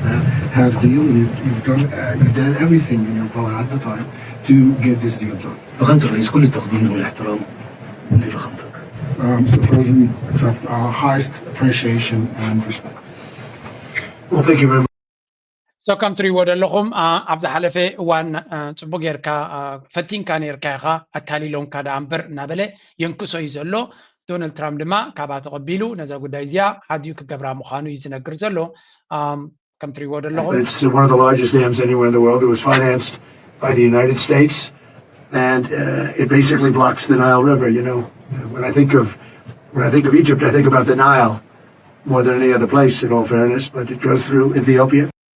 ብሓፈሻ ከም ትሪእዎ ዘለኹም ንቲ መርገፂ ናይ ዶናልድ ትራምፕ ናብ ግብፂ ዝተዘየ እዩ ዝብል ዘረባ ወላ እውን በቶም ናቱ ካድረታት እዩ ዝስማዕ ዘሎ ብኩሉ ወገን ማለት እዩ And Al-Sisi arguing, and why it doesn't change the CFTA? What if the Nile debate already crossed a point of no return? As Washington and Cairo talk diplomacy, a legal shift already reshaped the river itself. ከም ትሪእዎ ዘለኹም ኢትዮጵያውያን ብዛዕባ ጉዳይ ናይ ግብፂ زحزن ترى بزعبة قداي نايزي ديجاناتهم زحزن كنا ترى يقاتمهم زلوا ولا حنتي متى أصفي بايتاون أي تفترة لو بنالو كلها تا قداي أنت أرون كتكي تخلنبر نعتاتهم كتربح تخل نجاري بلان تزي they already know that situation is يا قبتي ندونالد ترامب بقيرهم حزام ملو قالت عمر تدي تفتيرو أبزا قداي زيا مواصعناتهم كبيب كون مخانون كابزا قداي زيا نخوتو ብዙሕ ዋጋ ከፍሎም ዝኽእል ጉዳይ ከም ዘሎ እዮም ዝነግሩ ዘለዉ ስለዚ እዛ ንዓና ዓባይ ዕድል እያ ምክንያቱ ኣብ ልዕልና ነገርን ተንኮልን ጥራይ ዝዓሪ ዝነበረ ሓይሊ ከምዚ ዓይነት ፅፍዒት ክትገጥሞ ከላ ንሕና ከም ፅቡቅ ነገር ኢና ንሪዮ ምክንያቱ ኩናትን ሽግርን ዝዘሊ ዝነበረ ሓይሊ ነዚ ስለ ዘጋጥሞ ዘሎ ካብዚ ቀፂልና ናይ ዶናልድ ትራምፕ ኩነታት ናበይ ገፁ ክኸይድ ይኽእል እንታይ ክኸውን ይኽእል ብዘይገድስ ፍሉይ ልኡኽ ናቱ ወይ እውን ናይቲ ናይ ኣሜሪካ ፍሉይ ልኡኽ ናብ ቀርኒ ኣፍሪካ ክዘውር ምዃኑ ብግብፂ ጀሚሩ ማለት እዩ መኒሱ ድማ እቲ ዝትሪእዎ ዘለኹም እዩ ዴፒቲ ሰክረታሪ ላንዳው ይበሃል ማለት እዩ እዚ ምክትል ናይ ሚኒስትሪ ጉዳያት ወፃኢ ናይ ኣሜሪካ ዘሎ ማርኮ ሩቢዮ እዩ ስለዚ ኣብ ቀርኒ ኣፍሪካ ክዘውር ምዃኑ እዩ ዝንገር ዘሎ እቲ ዕላማ ዲፕሎማሲ ናይ ኣሜሪካ ንምቕናዕ ዝበሃል ግን ብዓብዩ ኣሜሪካ ኣብዚ ከባቢ ኣብ ግብፂ ንኣብነት ምስ ኣሜሪካ ትዘራረብ ቀኒያ ፕሬዚደንት አልሲሲ ምስ ዶናልድ ትራምፕ ክራኸብ ቀኒዩ ስለዚ ንግብፂ ተወሳኺ ብዙሕ ስራሓት ክህልዎ ምኽእል እዩ ንኢትዮጵያ ክኸውን ከሎ ድማ ሜይቢ መዳለዊ እንታይ ሓሳብኩም ከመይ ትመስሉ ክኸውን ይኽእል እዩ ናብ ኬንያ ቀንዲ ናብ ኬንያ ናብ ኢትዮጵያን ዘኽዶ ዘሎ ምክንያት ዲፕሎማሲ ጥራይ እውን ክኸውን ኣይክእልኒ ገለገለ ሰባት ከም ዝብልዎ ኣሜሪካ እዘን ሃገራት ዶናልድ ሓንቲ ከረየኩም እየ ሓንቲ ካብቲ እንዳ ዶናልድ ትራምፕ ዘይሐጎሶም ጉዳይ ኣሎ ዘይሐጎሶም ጉዳይ ድማ እዘን ሃገራት ኢትዮጵያ ኢልካ Moving on now. The Chinese ኢትዮጵያ ኢልካ ኬንያ ኢልካ ካብ ናይ ዶላር ሸቐጥን ካብ ኣሜሪካን ካብ ዶላርን ናብ ቻይና ገጾም ይሃድሙ ከም ዘለዉ ስክፍት ኣለዎም ስለዚ እዚኦም ሰባት እዚኣቶም ኣበዮም ጠጠው ኢሎም ዘለዉ we need to really confront them ኣበይ ቦታ እዩ ዘሎ መርገጽናቶም እንታይ እዮም ዝደልዩ ዘለዉ ንዓና ጉሒፎም ኣብ ካልኦም ድዮም ክኸዱ ዝደልዩ ዘለዉ ነዚ ኮንክሪትሊ ኣናላይዝ ክገብርዎ ይደልዩ ኣለዉ ስለዚ እንታይ ኢና ንርኢ ዘለና ሓደ ካብቲ ማርኮ ሩቢዮ ቅድሚ ሕጂ ናብ ኬንያ ክኸይድ ሓሲቡ ነይሩ ናብ ኬንያ ክበፅሕ ሓሲቡ ከሎ ኣብ መንጎ ዝገደፎ ስለምንታይ እዩ መራሒ ናይ ኬንያ ዊልያም ሩቶ ንቻይና ከም ዝገሸም ሰምዐ ነታ መገሻ ሰሪዝዋ ሽዑ እውን ናብ ኬንያን ኢትዮጵያን ክበፅሕ ተባሂሉ ነይሩ ስለምንታይ ትርጉም የብሉን ናብዚኣቶም ምኻድ ምክንያቱ ኣብ ጎንና ዲኹም ዘለኹም ወላ ኣንጻርና ኢኹም ዘለኹም እያ ተዳላታ ጉዳይ ሕጂ እውን እንተኾነ ናይ ቻይና ምስፍሕፋሕ ኣብ ቀርኒ ኣፍሪካ ኣሜሪካ ኮንቴን ክትገብሮ ትደልላ ብዝኾነ ይኹን መንገዲ ድማ ስለዚ ከምዚ ሕጂ ንሪኦ ዘለና እቲ መገሻታት እውን ምስ ቻይና ዘሎ ኩነታት ከመይ ጌርካ ክትሓፅሮ ትኽእል ንቻይና ካብ ኣፍሪካ ገጢምካ ምውፃእ ተወዳዳሪ ቢዝነስን ካልኦን ጌርካ ዘይኮነስ ኣፈራሪሕካ እዩ ዘሎ ነዞም መራሕቲ ኣፈራሪሕካ ስለዚ እዚኣ እውን ነብሳ ዝኸኣለት ሓንቲ ፀወታያ ንመራሕቲ ናይ ኣፍሪካ እታ መገሻ ኣብታ ኣጀንዳ ክትኣቱ ትኽእል ጉዳይ ከም ዝኾነት ርግፅ ነቲ ሽምግልና ዝምልከት እውን ክኸውን ይኽእል እዩ ጉዳይ ናይ ሱዳን ክኸውን ይኽእል እዩ ብዙሕ ነገራት ክበሃል ይኽእል እዩ ሓንቲ ኣላ ኣብዚ ኩነታት እዚ ናይ ኣሜሪካ ናብዚ ከባቢ ሩቲን እዩ መራሒ ናይ ቻይና ዘይሩ መፂኡ ነይሩ ኣብቲ ከባቢ ናብ ኢትዮጵያ መፂኡ ነይሩ ሚኒስትሪ ጉዳያት ወፃኢ ናይ ቻይና ዋንጊ ማለት እዩ ስለዚ ኣሜሪካ ንዕኡ ንምብዳህ ድዩ ካልናታ ስትራቴጂ ንክትገብር ልኡኽ ንክትሰድድ ከም ንቡር ጌርካ ክትወስዶ ትኽእል ኢኻ ግን ዓብይ ቻለንጅ ከጋጥሞም ከም ዝኽእል እውን ይዝረብ እዩ ቀሊል ክኸውን ኣይኮነን ኩነታት ካልእ እዚ ከምዚ ኢሉ እናቐፀሎ ከሎ ብኻልእቲ እተን ዓበይቲ ሃገራት ብፍላይ ሃገራት ዓረብ ኣብ ዞባና እንታይ ይገብራ ኣለዋ ዝብል ከዓ ብዙሕ ኣዛረባ ርእስቲ ዝኸውን ዘሎ ሓደ ካብቲ ዝበሃል ዘሎ ክንርኢ ሓደ ካብቲ ዝበሃል ዘሎ እዚ ኣርቲክል እዚ ኣብዚ እውን ወፂኡ ነይሩ ብዙሓት ኪላታት ይገልፅዎ ዘለዎ መጀመርያ ብስዑድያ ክንጅምር ስዑድያን ኢማራትን ኣብ ዝተፈላለየ ዓውደ ኩናታት እየን ከም ዘለዋ እዩ ዝንገር ዘሎ ኣብ ብዙሕ ግንባራት ይበኣሳን ይዋግኣን ከም ዘለዋ ሓደ ካብኡ ለንቀነ ዝዝረብ ዘሎ ማለት እዩ መንግስቲ ድሓን ኣብዚ እውን ህልኸውን እዩ ክንሪኦ በዚ ኣብዚ ትሪእዎ ዘለኹም ስዑድያ ንኢማራት ኣብ ኩሉ ክትብድሃደል እያ ከም ዘላ እዚ ከዓ የመንን ሱዳንን ሶማልያን ከምኡ ድማ ኤርትራ እዚአን ቀንዲ ኣገደስቲ ክኾና ክእላያን ግን ካብኡ ዝኸይድ እውን እዩ ናብ ሊብያ ገፃ እውን ክትከይድ ከም ትደሊ ዘላ እዚ ማለታይ ማለት እዩ ንነፍሲ ወከፍ ሃገር ኢማራት ዘላታ ስዑድ ዓረብ ቀሪባ እንታይ ትብላ ማለት እዩ እዛ ሃገር እዚኣ እንታይ ትገብረኩም ከም ዘላ ትፈልጡ ዲኹም እዛ ሃገር እዚኣ ፖለቲካ ናታ ንዓኻትኩም መቒላ እያ ብዋጋኹም ብናትኩም ምምቕቓል እያ ረብሓ ናታ ክትገብር ትደሊ do you really want that ሲምፕል እዩ ናይ ግብፂ ናይ ስዑድያ መርገፅ ኣብዚ ኣካይዳ ኣብዚ እዋን ንኢማራት ክትገጥማ ፀልዋ ናይ ኢማራት ክትገጥማ ቀሊል እዩ የስ ቀሊል ማለት ብገንዘብ ዝሓዝዎ መራሕቲ ስለ ዘለዎም ቀሊል ኣይኮነን ግን ብሓፈሻ መብዛሕትኦም ህዝብታት ሃገራት ንስዑድያ ዶ ትመርፁ ዋላ ንኢማራት ኢልካዮም ብመርገፂ ደረጃ ንስዑድያ እዮም ዝመርፁ ምክንያቱ ስዑድያ ኣብ ልኡላውነትካ ክትኣቱ ይደልን እያ ዘላ ኣብ ግዛእታዊ ሓድነትካ ክትኣቱ ይደልን እያ ዘላ በንፃሩ ልኡላዊ ሃገር ክትከውን ሓድነትካ ዝሓየለ ኣብ ውሽጣዊ ኩነታትካ ድማ ማንም ኣትዩ ክመቃቕለካ ከምዘይብሉ ወላ እውን ኣዝዩ ሕማቕ መንግስቲ ይኹን ናይ ግብፂ መርገፂ ከመይ ናይ ስዑድያ መርገፂ ከመይ ዝብል ኣዝዩ ሕማቕ መንግስቲ እውን እንተኾነ ንዕኡ ምድጋፍ ዳ እምበር ንዕኡ ፍሪስካ ካብኡ ዝበልፅ ክትገብር ኣሜሪካ ከማ ናይ ከኣለቶን ዝብል መርገፂን ስነ መጎትን እዮም ዝኽተሉ ዘለዎ እዮም ዝበሃል ስለዚ እዚ ኣብ ዝተፈላለየ ቦታታት እዩ ዝረአ ዘሎ እዮም ዝብሉ ዘለዉ ሓደ ካብኡ ዝጅት ንሪኦ ዘለና ፓኪስታን ኣብ ፓኪስታን ኢማራት ኤርፖርት ናይ ኢስላማባድ ዝበሃል ንዑ ከተመሓድር ተሰማሚዖም ነይሮም እንተኾነ ፓኪስታን ድማ ምስ ስዑድያ ዓብዲል ገይሩ ስለ ዘሎ እቲ ኩነታት ንሰኪሪቲ እውን ሓደጋ ክኸውን ስለ ዝኽእል ፓኪስታን እንታይ ጌራ ይበሃል ኣሎ ንኢማራት ካብዚ ቦታ ዝውፁ ትብሎም ኣላ ይበሃል ኣሎ ስለዚ ፓኪስታን ንኢማራት እታ ሌይተስት ዝሰጎጎታ ሃገር እያ ትበሃል ዘላ እዚ ኢማራት ካብኡ ንክትወፅእ ተገዲዳ ከም ዘላ እዩ ዝንገር ዘሎ ስለዚ ካብ ሶማልያ ካብ ዝተፈላለዩ ቦታታት ናይ ሶማልያ ንክትወፅእ ዝተገደደት ቅድሚኡ ድማ ካብ የመን ጠቕሊላ ንክትወፅእ ዝተገደደት ኢማራት ሕጂ ድማ ካብ ፓኪስታን ጠቕሊላ ንክትወፅእ ተገዲዳ ኣላ ተሪፉ ደሎ ካብ ሱዳንን ካብ ሊብያን እዩ ከምኡውን ጫድ እዚ ነገራት እዚ ግን ቀሊል ክኸውን ከም ዘይኮነ እቶም ዝፈልጥዎ ጥራዮም ዝነግሩ ዘለዉ this is not going to be an easy task ብቕልል ዝበለ ክብፅሕ ዝኽእል እዩ ዝብል ክኢላ የለን ስለምንታይ ኣዝዩ ሰራወር ዝሰደደ ዓሚቕ ዝኾነ ኣካይዳን ምትእስሳርን ከም ዘለዋ እዩ ዝንገር ዘሎ ንኣብነት ናብ ናይ ሱዳን እስከ ንዝገር እቲ ናይ ሶማልን ሱዳንን ክንርብዚ I think we get Andreas more asked how the Saudis and Emiratis are butting heads in Yemen and in Somalia. How are they butting heads? And I mean, in Sudan, and there it's not just with the Saudis, it's with the Egyptians as well. We've discussed this a bit in the last podcast, but just I think in light of the actual confrontation between the Saudis and the UAE, what's your thoughts on that?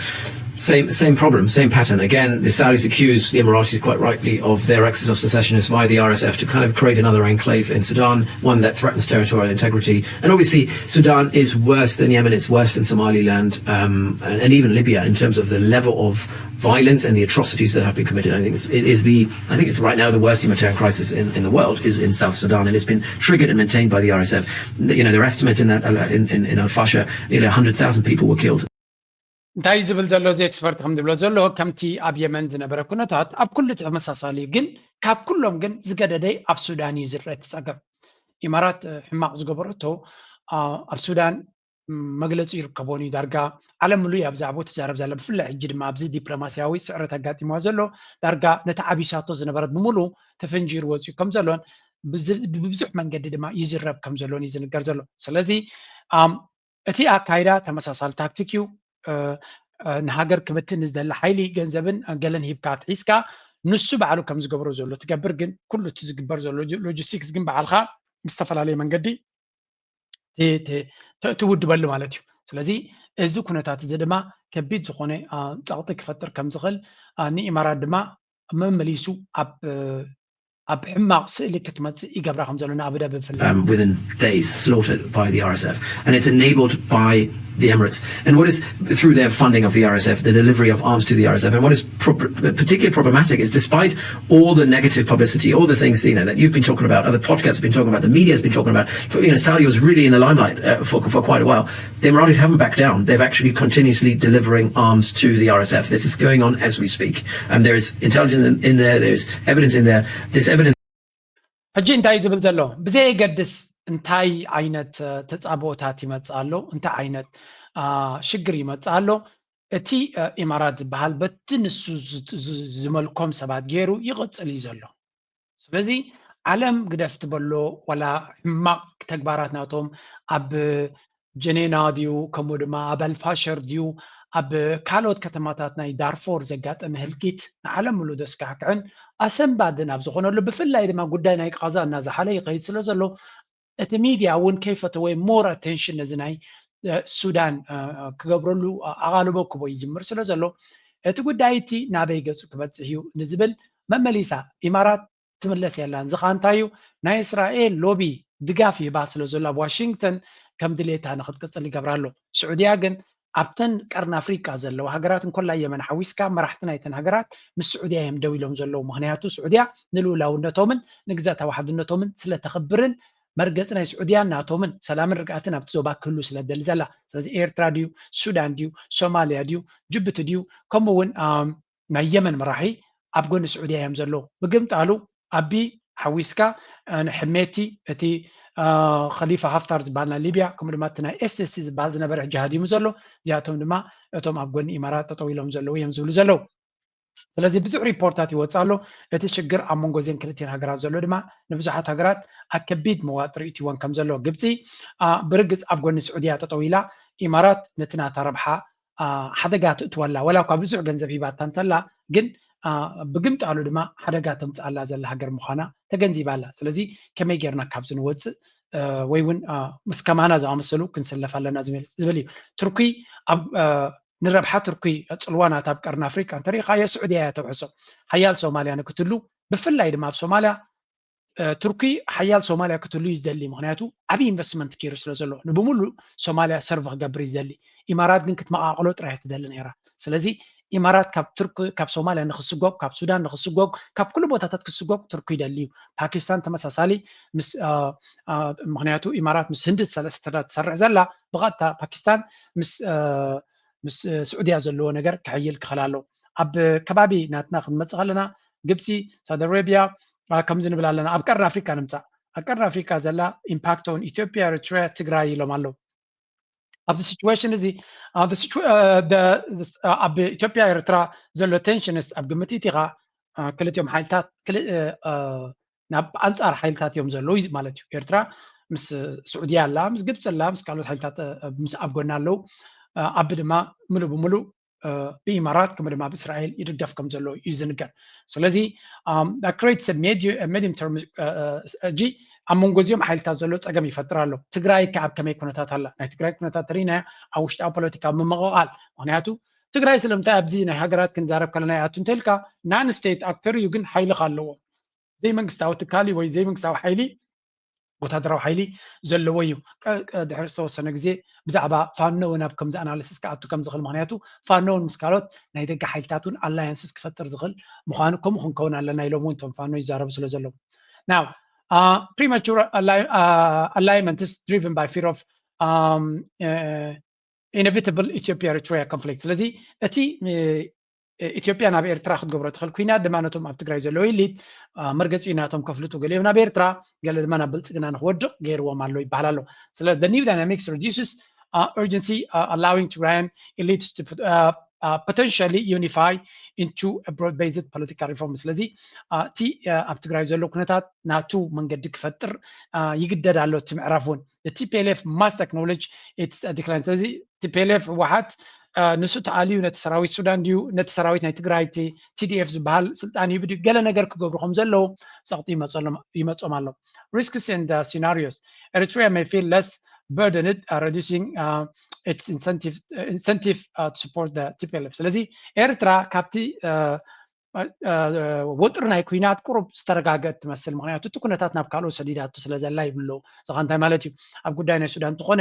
ኤርትራ ጥራይ ትግፎ ትመስል ዝነበረ አልቡርሃን ግብፂ ኣትዩሎ ስዑድያ ክሕግዞ ካልኦት ክሕግዝዎ ይበሃል ኣሎ ዲፕሎማስያዊ ድጋፍ ሱዳን ትረክባላ ስለዚ እቲ ኢማራት ዝበሃል ብኣረሴፍ ገይሩ ናብ ኤርትራ ክመፅእ ዝደሊ ዝነበረ እዚ ኩነታት ዝተዓልዩ ኣሎ ወገን ኢትዮጵያ أبي أحمد أبو زوانزي أكون أنا بواحد جزء متقعد خجبر نتفانو خلا يكالن على سلسلة زون كال كمان معنا إمارات عبيد أجمع مركبات سوماليا نبكالن نتي زنبرة ريسك أو ديل ولا بلو إثيوبيا could redirect military capacity toward domestic this إثيوبيا ما أكيد نير تراجع لزول وقريفهم أبتوشت إثيوبيا نتقرأيدي نمحراديو نابو زيادة كتكوري خلو سلسلة تግራይ ሪስስ ትግራይ ኣብዚ ጉዳይ እዚ ናበይ ክትከይድ እያ ወላው ካብ ቀጥታ ኩናት ተዘይላ ንትግራይ እውን ከቢድ ቀውሲ ከም ዘሎ እዮም ዝዛረቡ ዘለዉ ካልእ ኣብዚ ኣንተ ዝጀመርኩልኩም ሪፖርት ክንቀፅል ኢና ብዙ ሪፖርት ስለ ዘለኒ ናይ ሱዳን ኣላ ኣብዚኣ one of the most interesting reports ረኽዋ ሱዳን መጀመርያ ሞ ታስእሊ ከረየኩም where is that picture man ኣብዚኣ ኣላ መስለን ደው መኸብላ እዛ ስእሊ ከረየኩም ሱዳን ዝበሃል ሃገር እዚ እቲ ሱዳን ዝበሃል እዚ ሱዳን ዝበሃል እቲ ብጫ ብጫ ትሪእዎ ዘለኹም ወርቂ እዩ ኣበይ ዘሎ እቲ ወርቂ እንድሕር ኢልኩም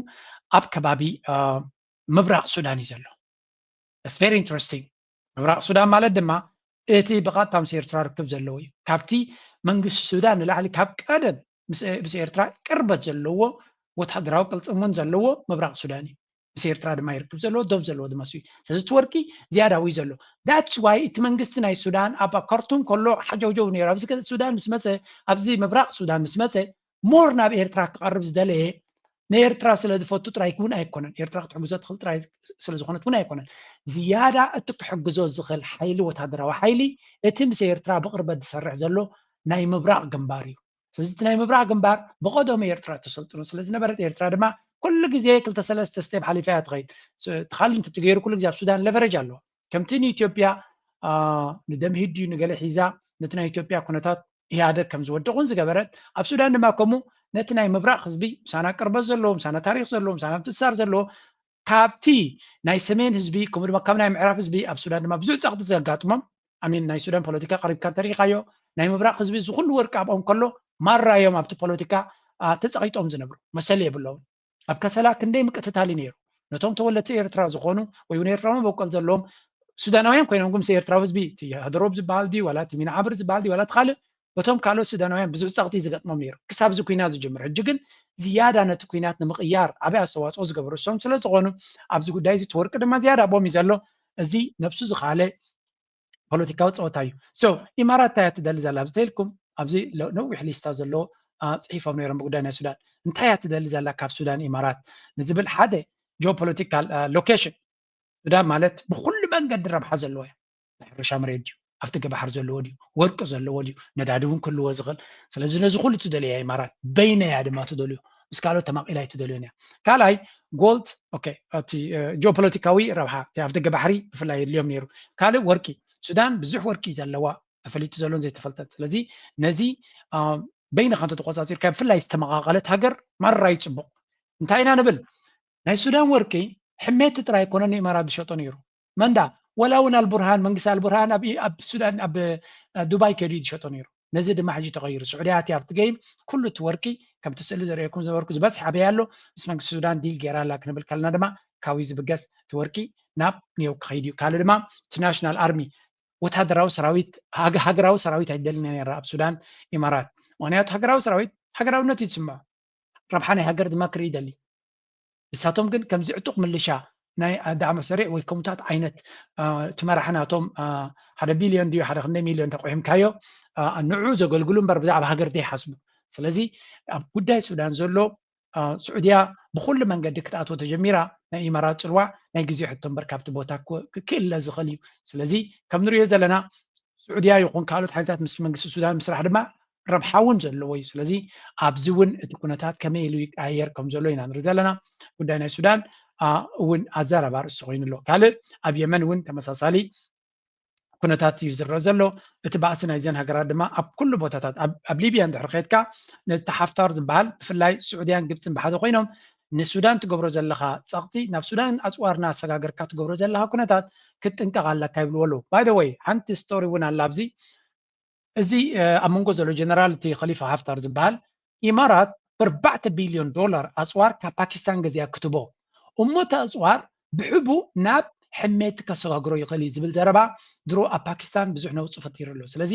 ወላ እውን ኣፅዋር ክንሸይ እንተኾና እቲ ኣፅዋር እቲ ብፍፁም ካብ ሊብያ ከምዘይወፅእ ጌርና ክዕፀወሉ ዝኽእል መንገዲ ክግበር ኣለዎ ዝብል ዘረባ ኣሎ ስለዚ እቲ ባእሲ ናይዞም ክልተ ሓያላት ኣብ ኩሉ ቦታታት እናኸደ ኩነታት ነቲ ረስኒ ናይቲ ዞባ ላዕሊ ይወስዶ ከም ዘሎ እዩ ዝንገር ዘሎ ኩሉ እዚ ዝርረብ ዘሎ ንሓደ ኤርትራዊ እንታይ ፅልዋ ኣለዎ እንድሕር ኢልኩም ድማ ንኤርትራ ብዙሕ ፅልዋ ኣለዎ እዚ ጉዳይ እዚ ንሕና እዞም ሃገራት እዚኣቶም ጎረባብትና እዮም ኩላቶም እቶም ሃገራት ድማ ከቢድ ናይ ሴኪሪቲ ፀገም ኣለዎ እዚ ክበድ ናይ ሴኪሪቲ ፀገም ብፍላይ ናይ ሱዳን ጉዳይ ኢትዮጵያ ዘላቶ ጅቡቲ ዘላቶ ሶማል ዘላቶ ኩሉ ነገር እንድሕር ሪኢኻዮ ኣብ መወዳእታ ወላ እውን እቶም ዓበይቲ ሃገራት ቻይና በሎም ራሻ በሎም ከምኡውን ካልእ እቲ ራሻ በሎም ወላ ኣሜሪካ በሎም ኣብዚ ቦታ እዚ ካብዚ ንላዕሊ እንታይ እዮም ክደልዩ ሃገራት ናበይ ክኸዳ እዮም ክደልይዎን ሃገራት ይፈርሳ ኣለዋ ህዝቢ ሕማቕ ይረክብ ኣሎ ስለዚ ኣብዚ ቦታ እዚ ሰላምን ርግኣትን ክመፅእ ኣለዎ ክትብል ከላ ኣሜሪካ ካብዚ ሕጂ ዘለዎ ዕንወት ናበይ ገፅ ክኸይድ እያ እሞ ክደሊ ስለዚ ፖሊሲ ናታ ወላ ንኢማራት ክፈትዋ ክእሉ እዮም ግን ኣብዚ ጉዳይ እዚ መርገፂ ናታ ንክትቅይር ፀቕጢ ክገብሩላ ኣለዎም ዝብል ዘረባ በብዝሒ ይስማዕ ኣሎ ንግዜ ንገድፈቱ ውፅኢት እንታይ ክኸውን እዩ ሕጂ ናብ ካልእ ክሰግር IMF-backed forex reforms cost Ethiopia $2.6 billion in central bank losses. Ethiopia's shift from a fixed to a market-based foreign exchange system in July 2024 has led to $2.6 billion, 407.1 billion birr in foreign exchange losses for the National Bank of Ethiopia, NBE, according to audited financial statements cited by the East African. The losses largely unrealized. ከም ትሪእዎ ዘለኹም IMF ኣብ 2024 ወርሒ 7 ኣቢሉ ብር ናብ ዕዳጋ ፍሎቲንግ ሬት ክኸውን ኣለዎ ኢሎሞም ንዑ ክገብር ዝወሰኑ ኣብይ ኣሕመድ እቲ ማእከላይ ባንክ ናይ ኢትዮጵያ 2.6 ቢልዮን ዶላር ክሳራ ከም ዘጋጠሞ እዩ ዝነግር ዘሎ 2.6 ቢልዮን ኣዝዩ ዓብ ገንዘብ እዩ ባት ኣገይን ኢንፊጅን IMF ስለ ዝትውሉ ዘለዉ ድዩ ዝንቀሳቐስ ዘሎ ግን ብዙሕ ክሳራታት ኣጋጢሞ እቲ ክሳራታት እውን ይቕፅል ከም ዘሎን ግን ኣገይን እቲ IMF ካብ እቲ ሓደኻ ውትፍ ውትፍ እናበለሉ ይቕፅል ስለ ዘሎ እምበር ኮላፕስ እውን ከጋጥም ምኻለ ነይሩ ግን ከም ንሪኦ ዘለና እቲ ዝኸድዎ ዘሎ መንገዲ ፈፂሙ እዩ ክርዳእካ ዘይክእል መዓት ክሳራታት እዩ ዘጋጥሞም ግን በደይ ስቲል ካይንድ ኦፍ እቲ ሃገር ከመይ ኢላ ትቕፅል ናይ ኢትዮጵያ ኩነታት ቁሩብ ትለይ ክብድ ዝበለ እቲ ሃገር ንክትርድኦ ንምዃኑ ኣቲንከ ካብኡ ዝተበገሰ ይመስለኒ መንግስቲ ኤርትራ ኣንቲ ብርትዕ ዝበለት ፀሕፍቲ ሰዲዶም ነይሮም እንታይ ዝብልዩ እዚ ናይ ብልጽግና ፖቶምኪን ፓርቲ ዝበልዎ ማለት እዩ ንሶምን ኩላቶምን አንጻር ኤርትራ ሰፊሕ ዝኾነ ፕሮፓጋንዳ ፈንዮም ከም ዘለውን እቲ ፕሮፓጋንዳ ድማ ኤርትራ ብቁጠባ እዚኣ ተዳኸመት ከም ዝኾነ ዝብል ብዙሕ ዓይነት ዘረባ ብፍላይ እቲ ሆርን ሪቪው ዝበሃል ብተደጋጋሚ ከምኡ ወላ እውን ፎሬን ኣፌርስ ዝብልዎ ዘለው ተደጋጋሚ ንኤርትራ ንቁጠባ ናካይዳ ንኩሉ ብብዙሕ መንገዲ ዝቆናፅብ ዘረባ ከም ስትራቴጂ ሒዞም እዮም ዝፅሕፉ ዘለዎ ብዙሕ አርቲክልስ እዮም ዝፅሕፉ ዘለው ነዚ ድማ እዮም ኤርትራ ትሩዚስ the incessant campaign invariably stems from and from principally pursued in order to deflect attention from the chronic internal security ስለዚ ተቐንዲ ፀገም ኣብ ውሽጦም ምን ዘሎ ሸግር ንክዓብጡ ዝፍትንዎ ዘለው እዩ ብዛዕባ ኤርትራ ንጎም ምሸትን ዘዛርቦም ዘሎ ናይ ፀጥታዊ ፀገም ከምኡውን ዘጋጥም ዘሎ ብዙሕ ቁጠባዊ ቅልውላዋት ኣብቲ ሃገር ዘለውን ንዕኡ ንምሽፋን ብኤርትራ ጌርካ ዝዝረብ ዘሎ እዩ ከም ንሪኦ ዘለና እውን the figures below it's economic ናይ ቁጠባ ኩነታት ናይ ብልጽግና እውን ተኾነ ብዙሕ ሽግራት ዘለዎ ቁጠባ ምዃኑ እዮም ዝነግሩ ዘለው aggregate donor support of Ethiopia in the last 3 decades amounts to whopping $84 billion ዳርጋ ናይ ደገ ሓገዝቲ multilateral or bilateral donors ትካላት ይኹኑ ግለሰባት ግለ ሃገራት ይኹኑ ዝሓገዝዎን ኢትዮጵያ ጠቕላላ ኣብ ዝሓለፈ 30 ዓመት ማለት እዩ $84 billion ዝኸውን ገንዘብ ተሓጊዛ ማለት እዚ ሃገር እዚኣ country is also seeing under spiraling conflicts and ስለዚ ብዙሕ ፀገም ኣለዋ ግን ናይ ብዙሕ ሓገዛት ውፅኢት እያ እዛ ንሪኣ ዘለና ሃገር ግን እዚ ኩሉ እናተገበረላ ድማ እዚኣ ቻርት እዚኣ ቅድሚ ሕጂ እውን ኣብዚ ምፅኢና ነርና ኢና 21.4 ሚልዮን ህዝቢ ኢትዮጵያ ሓገዝ ናይ ምግቢ ከም ዘድልዮ 4.5 ሚልዮን ኣብ ውሽጢ ዓዲ ዝተመዛበለ ከም ዘለዎን 12 ሚልዮን ቆልዑ ናይ ትምህርቲ ድጋፍ ከም ዘድልዮም ከምዚ እቲ ስታቲስቲክስ ክትሪኦ ከለኻ ብዙሕ ሓጓፍ እዩ ዘለዎ ሃገር ብዙሕ ሓጓፍ ኣለዎ ግን for whatever reason እቲ ብልጽግና ከምኡ ዝሕምሞ ዓይነት መንግስቲ ኣይኮነን ኣነ ክሪኦ ከለኹ ብሃገሩ ብህዝቡ ዝዓምም ኣይኮነን ተንዝርካበን ገንዘብ ኣብ ኣዲስ ኣበባ በለጭለጭ ኣብ ካልእ ኣቢልወን እተን ካሽ ካውናቱ ድማ እታ ኢትዮጵያን ኤርላይንስ ትበሃል ንሳታ ገንዘብ ትትወሉ ትካል እያ ከምኡ ድማ እተን ኣብ ኢትዮጵያ ዘለዋ ኣዲስ ኣበባ ዘለዋ ሆቴላትን ኮንፈረንሳትን ገንዘብ እዩ ትውልሎ እንታይ ዝብል ኣብይ ኣሕመድ ኢለኩም ያነ ኣብይ ኣሕመድ ሱሳሚታዊት ቁጠባ ናይ ኢትዮጵያ ኣብ ኣዲስ ኣበባ እዩ ዘሎ እዩ ዝብል ካብ ኣፍ ዝሰማዕናዮ ዘረባ ኣብዚ እውን ኣምፂልኩም ነይረ ስለዚ ኣዲስ ኣበባ ጥራይ ትሒዛ እታ ኢትዮጵያ ክትቅፅል ትኽእል እያ ዝብል እምነት እዩ ዘለዎ ኣብ ኣዲስ ኣበባ ጥራይ ኢንቨስት እንድሕር ገይረ ኣብ ካልእ ድማ እቲ ናይ ሕርሻ ናይ ገለ ዘምፅኣሉ ጥራይ ተገይረ እቲ ሃገር ክትቅፅል ትኽእል እያ ዝብል ሓሳብ ኣሎ ካብኡ ሓሊፎም ግን እቲ ማይንድሰት ናቶም ኣነ እኮ ብዙሕ ግዜ ከም ዝሓስብ ይነግረኩም ነይረ ግን ባዕላቶም እውን ክዛረብዎ ጀሚሮም ኣለው መጀመርያ ብልጽግና እንታይ ከም ዝሓስብ ኣብዚ ባዕሎም ክዛረቡ ከለው ዶላር እየከፈለ ከሚያስጨዋቸው ካድሬዎች መካከል አንዱ የሆነው ሰውዬ ሰሞኑን የተናገረውን ሰምታችሁታል። ስልጣኔ እስካለ ድረስ ምን አገባኝ፣ ምን ተዳይ፣ የሚሰጥ ነገር ካለ ሰጥቼ፣ የሚፈረም ነገር ካለ ፈርሜ፣ ዘላቂ ጉዳት አያምጣ እኔ ስልጣን ላይ እስከቆየው ድረስ እንደውም ታጣቂዎችን እንዲጠፉልኝ እፈልጋለሁ። ይሄ ዝውርውር የሚሉ እና ኦኬ የማስቀድመው ስልጣኔ ነው። ስልጣኔ እስካለ ድረስ ምን አገባኝ፣ የሚሰጥ ነገር ካለ ሰጥቼ፣ የሚፈረም ነገር ካለ ፈርሜ፣ ዘላቂ ጉዳት አያምጣ እኔ ስልጣን ላይ እዚኣ ኣኸብ ቫይናክ ሚድያ ያ ከይድኩም ሰፖርት ግበርዎም ፕሊዝ እጂ እንታይ ኢና ንርኢ ዘለና ኣብዚ በብዙሕ መንገዲ እውን ሪያክት ይገብርሉ ኣለዉ እዚ ሰብ እዚ እንታይ እዩ ዝብል ዘሎ እታ ዘረባ እቲ ማይንድሰት እዚ እዩ እቲ ሓሳብ እዚ እዩ ብልጽግና ኣብ መወዳእታ ብፍላይ ኣብይ ኣሕመድ እዚ ናይ ገርድ ዶናልድ ትራምፕ ብብርቱዕ መንገዲ መፅይዎ ኣሎ ንብል ኣለና ስለዚ መልሲ ድማ ይሃበን ኣሎ እቲ ዕላማ እንታይ ምዃኑ ምግንዛብ የድሊ ኣብ መወዳእታ ኣብይ ኣሕመድ ድሌት ክምውሰዱ ክብሎም ይኽእል እዩ ድሌትካ ግበር ዶናልድ ትራምፕ ኣነ ዝደሊ ግን ኣነ ዝደሊ ንህዝቢ ኢትዮጵያ ብዙሕ ስለ ዘይገድሶስ እዛ ስልጣነይ ክትዕቀበላ ኣለዋ ስልጣነይ ንክትዕቀብ ድማ ነዚኦም ተቃዋምቲ ንምስዓር ንፋኖ ድዩ ንህወሓት ድዩ ንካልኦት ኣብ ውሽጢ ኢትዮጵያ ሸነ ድዩ ነዚኣቶም ንክስዕሮም ሓግዙኒ ከምኡ ድማ ንኤርትራ ኣደብ ኣትሕዙለይ ንኤርትራ ዝኾነ ነገር ግበሩለይ ክብሎም እዩ ናብ ሕጂ ናይ ኤርትራ ቪድዮ ክኸውን ኣይክልኒ ምክንያቱ ኣብዚ ሕጂ እስከናትኩም ርእቶ ክሰምዕ ደሊ ግብፂ እንታይ ክኸውን ይኽእል ስትራቴጂ ናታ نابنت إمارات أب إثيوبيا أبص الواكم زلوان فلت everybody knows that okay and نزيا ريام مبزي صحف نيرو أنت تحناتو زربا من اسمعيو نساتهم تايب للوزو ما محارو تناي أمحرا ميديا ግብጽ ጋር ምንድን ነው የሚሆነው? ኤርሚያስ ለገሰ የተናገረው ይህን ይመስላል። እንግዲህ ትራምፕ የሚያመጣውን ነገር ሁሉ አብይ አህመድ ግጥም አድርጎ ፈርሞ በመልሱ ግን ኤርትራን ጨምሮ የትግራይ ኃይሎችን እና በሀገር ውስጥ የሚንቀሳቀሱ ታጣቂዎችን እንዲያጠፋለት መጠየቅ ይገባዋል ነው እያለ የሚገኘው። ከውጭ ኃይሎች ጋር በመተባበር ኤርትራ መንግስት እንዲያጠፋለትና በሀገር ውስጥ የሚንቀሳቀሱ አማጽያንን በማጥፋት ሂደት ውስጥ አሜሪካ ድርሻዋን እንድትወጣ መጠየቅ አለበት በማለት ኤርሚያስ ለገሰ ሲናገር ተሰምታላችሁ። እንግዲህ ሕጂ እቲ ሓሳብ ቅድሚ ሕጂ እውን ገሚትና ነርና ኢና ንሕና አብይ አሕመድ ኣብ መወዳእታ ስልጣኑ እዩ ዘገድሶ ነታ ስልጣኑ ድማ ንዓክም ማጎ ትኽእል እዩ ግብፂ ክንዲ ምንታይ ርሕቀት ክትከይድ ትኽእል ኣብቲ ጉዳይ ናይ ኒል ኩሉ ዘድልየካ ክንበካ ኢና እንድሕሪ ኢሎሞ እዚ ደለኻዮ ክንበካ ኢና ነዛ ናይ ኒል ግን ከምታ ዶናልድ ትራምፕ ዝደልያ ዘሎ ሕራይ በል እንድሕሪ ኢሎሞ ኣብዚያ ስእሊ ከምፃልኩም ሓደን ሰለስተ እዮም ክሪኦም ኣብዚ ሽምግልና ሲ ንኩላት ብዶናልድ ትራምፕ ዝግበር ዘሎ ሽምግልና ንጉዳይ ናይ ኒል ከምቲ ግብፂ ዝደልይዎ ሕራይ ክብል እየ እንድሕሪ ኢሉ ኣቢ እንታይ ክሓትት ትኽእል ግብፂ ከንታይ ሕራይ ክትብል ትኽእል ፎር ኤግዛምፕል ኣብ ጉዳይ ናይ ቀይ ባሕሪ ኣብይ ኣሕመድ እስከ ናይ ገርድሲ እቲ ግብፂ ትደልዮ ዘላ ተዲጋ ጌርና ነቲ ትደልይዎ ዘለኹም ኩነታት ከነማልኣልኩም ኢና እንድሕሪ ኢሉ ንዓይ ብኤርትራ ገይረ ባሕሪ ክረክብ እየ እንድሕሪ ኢሉ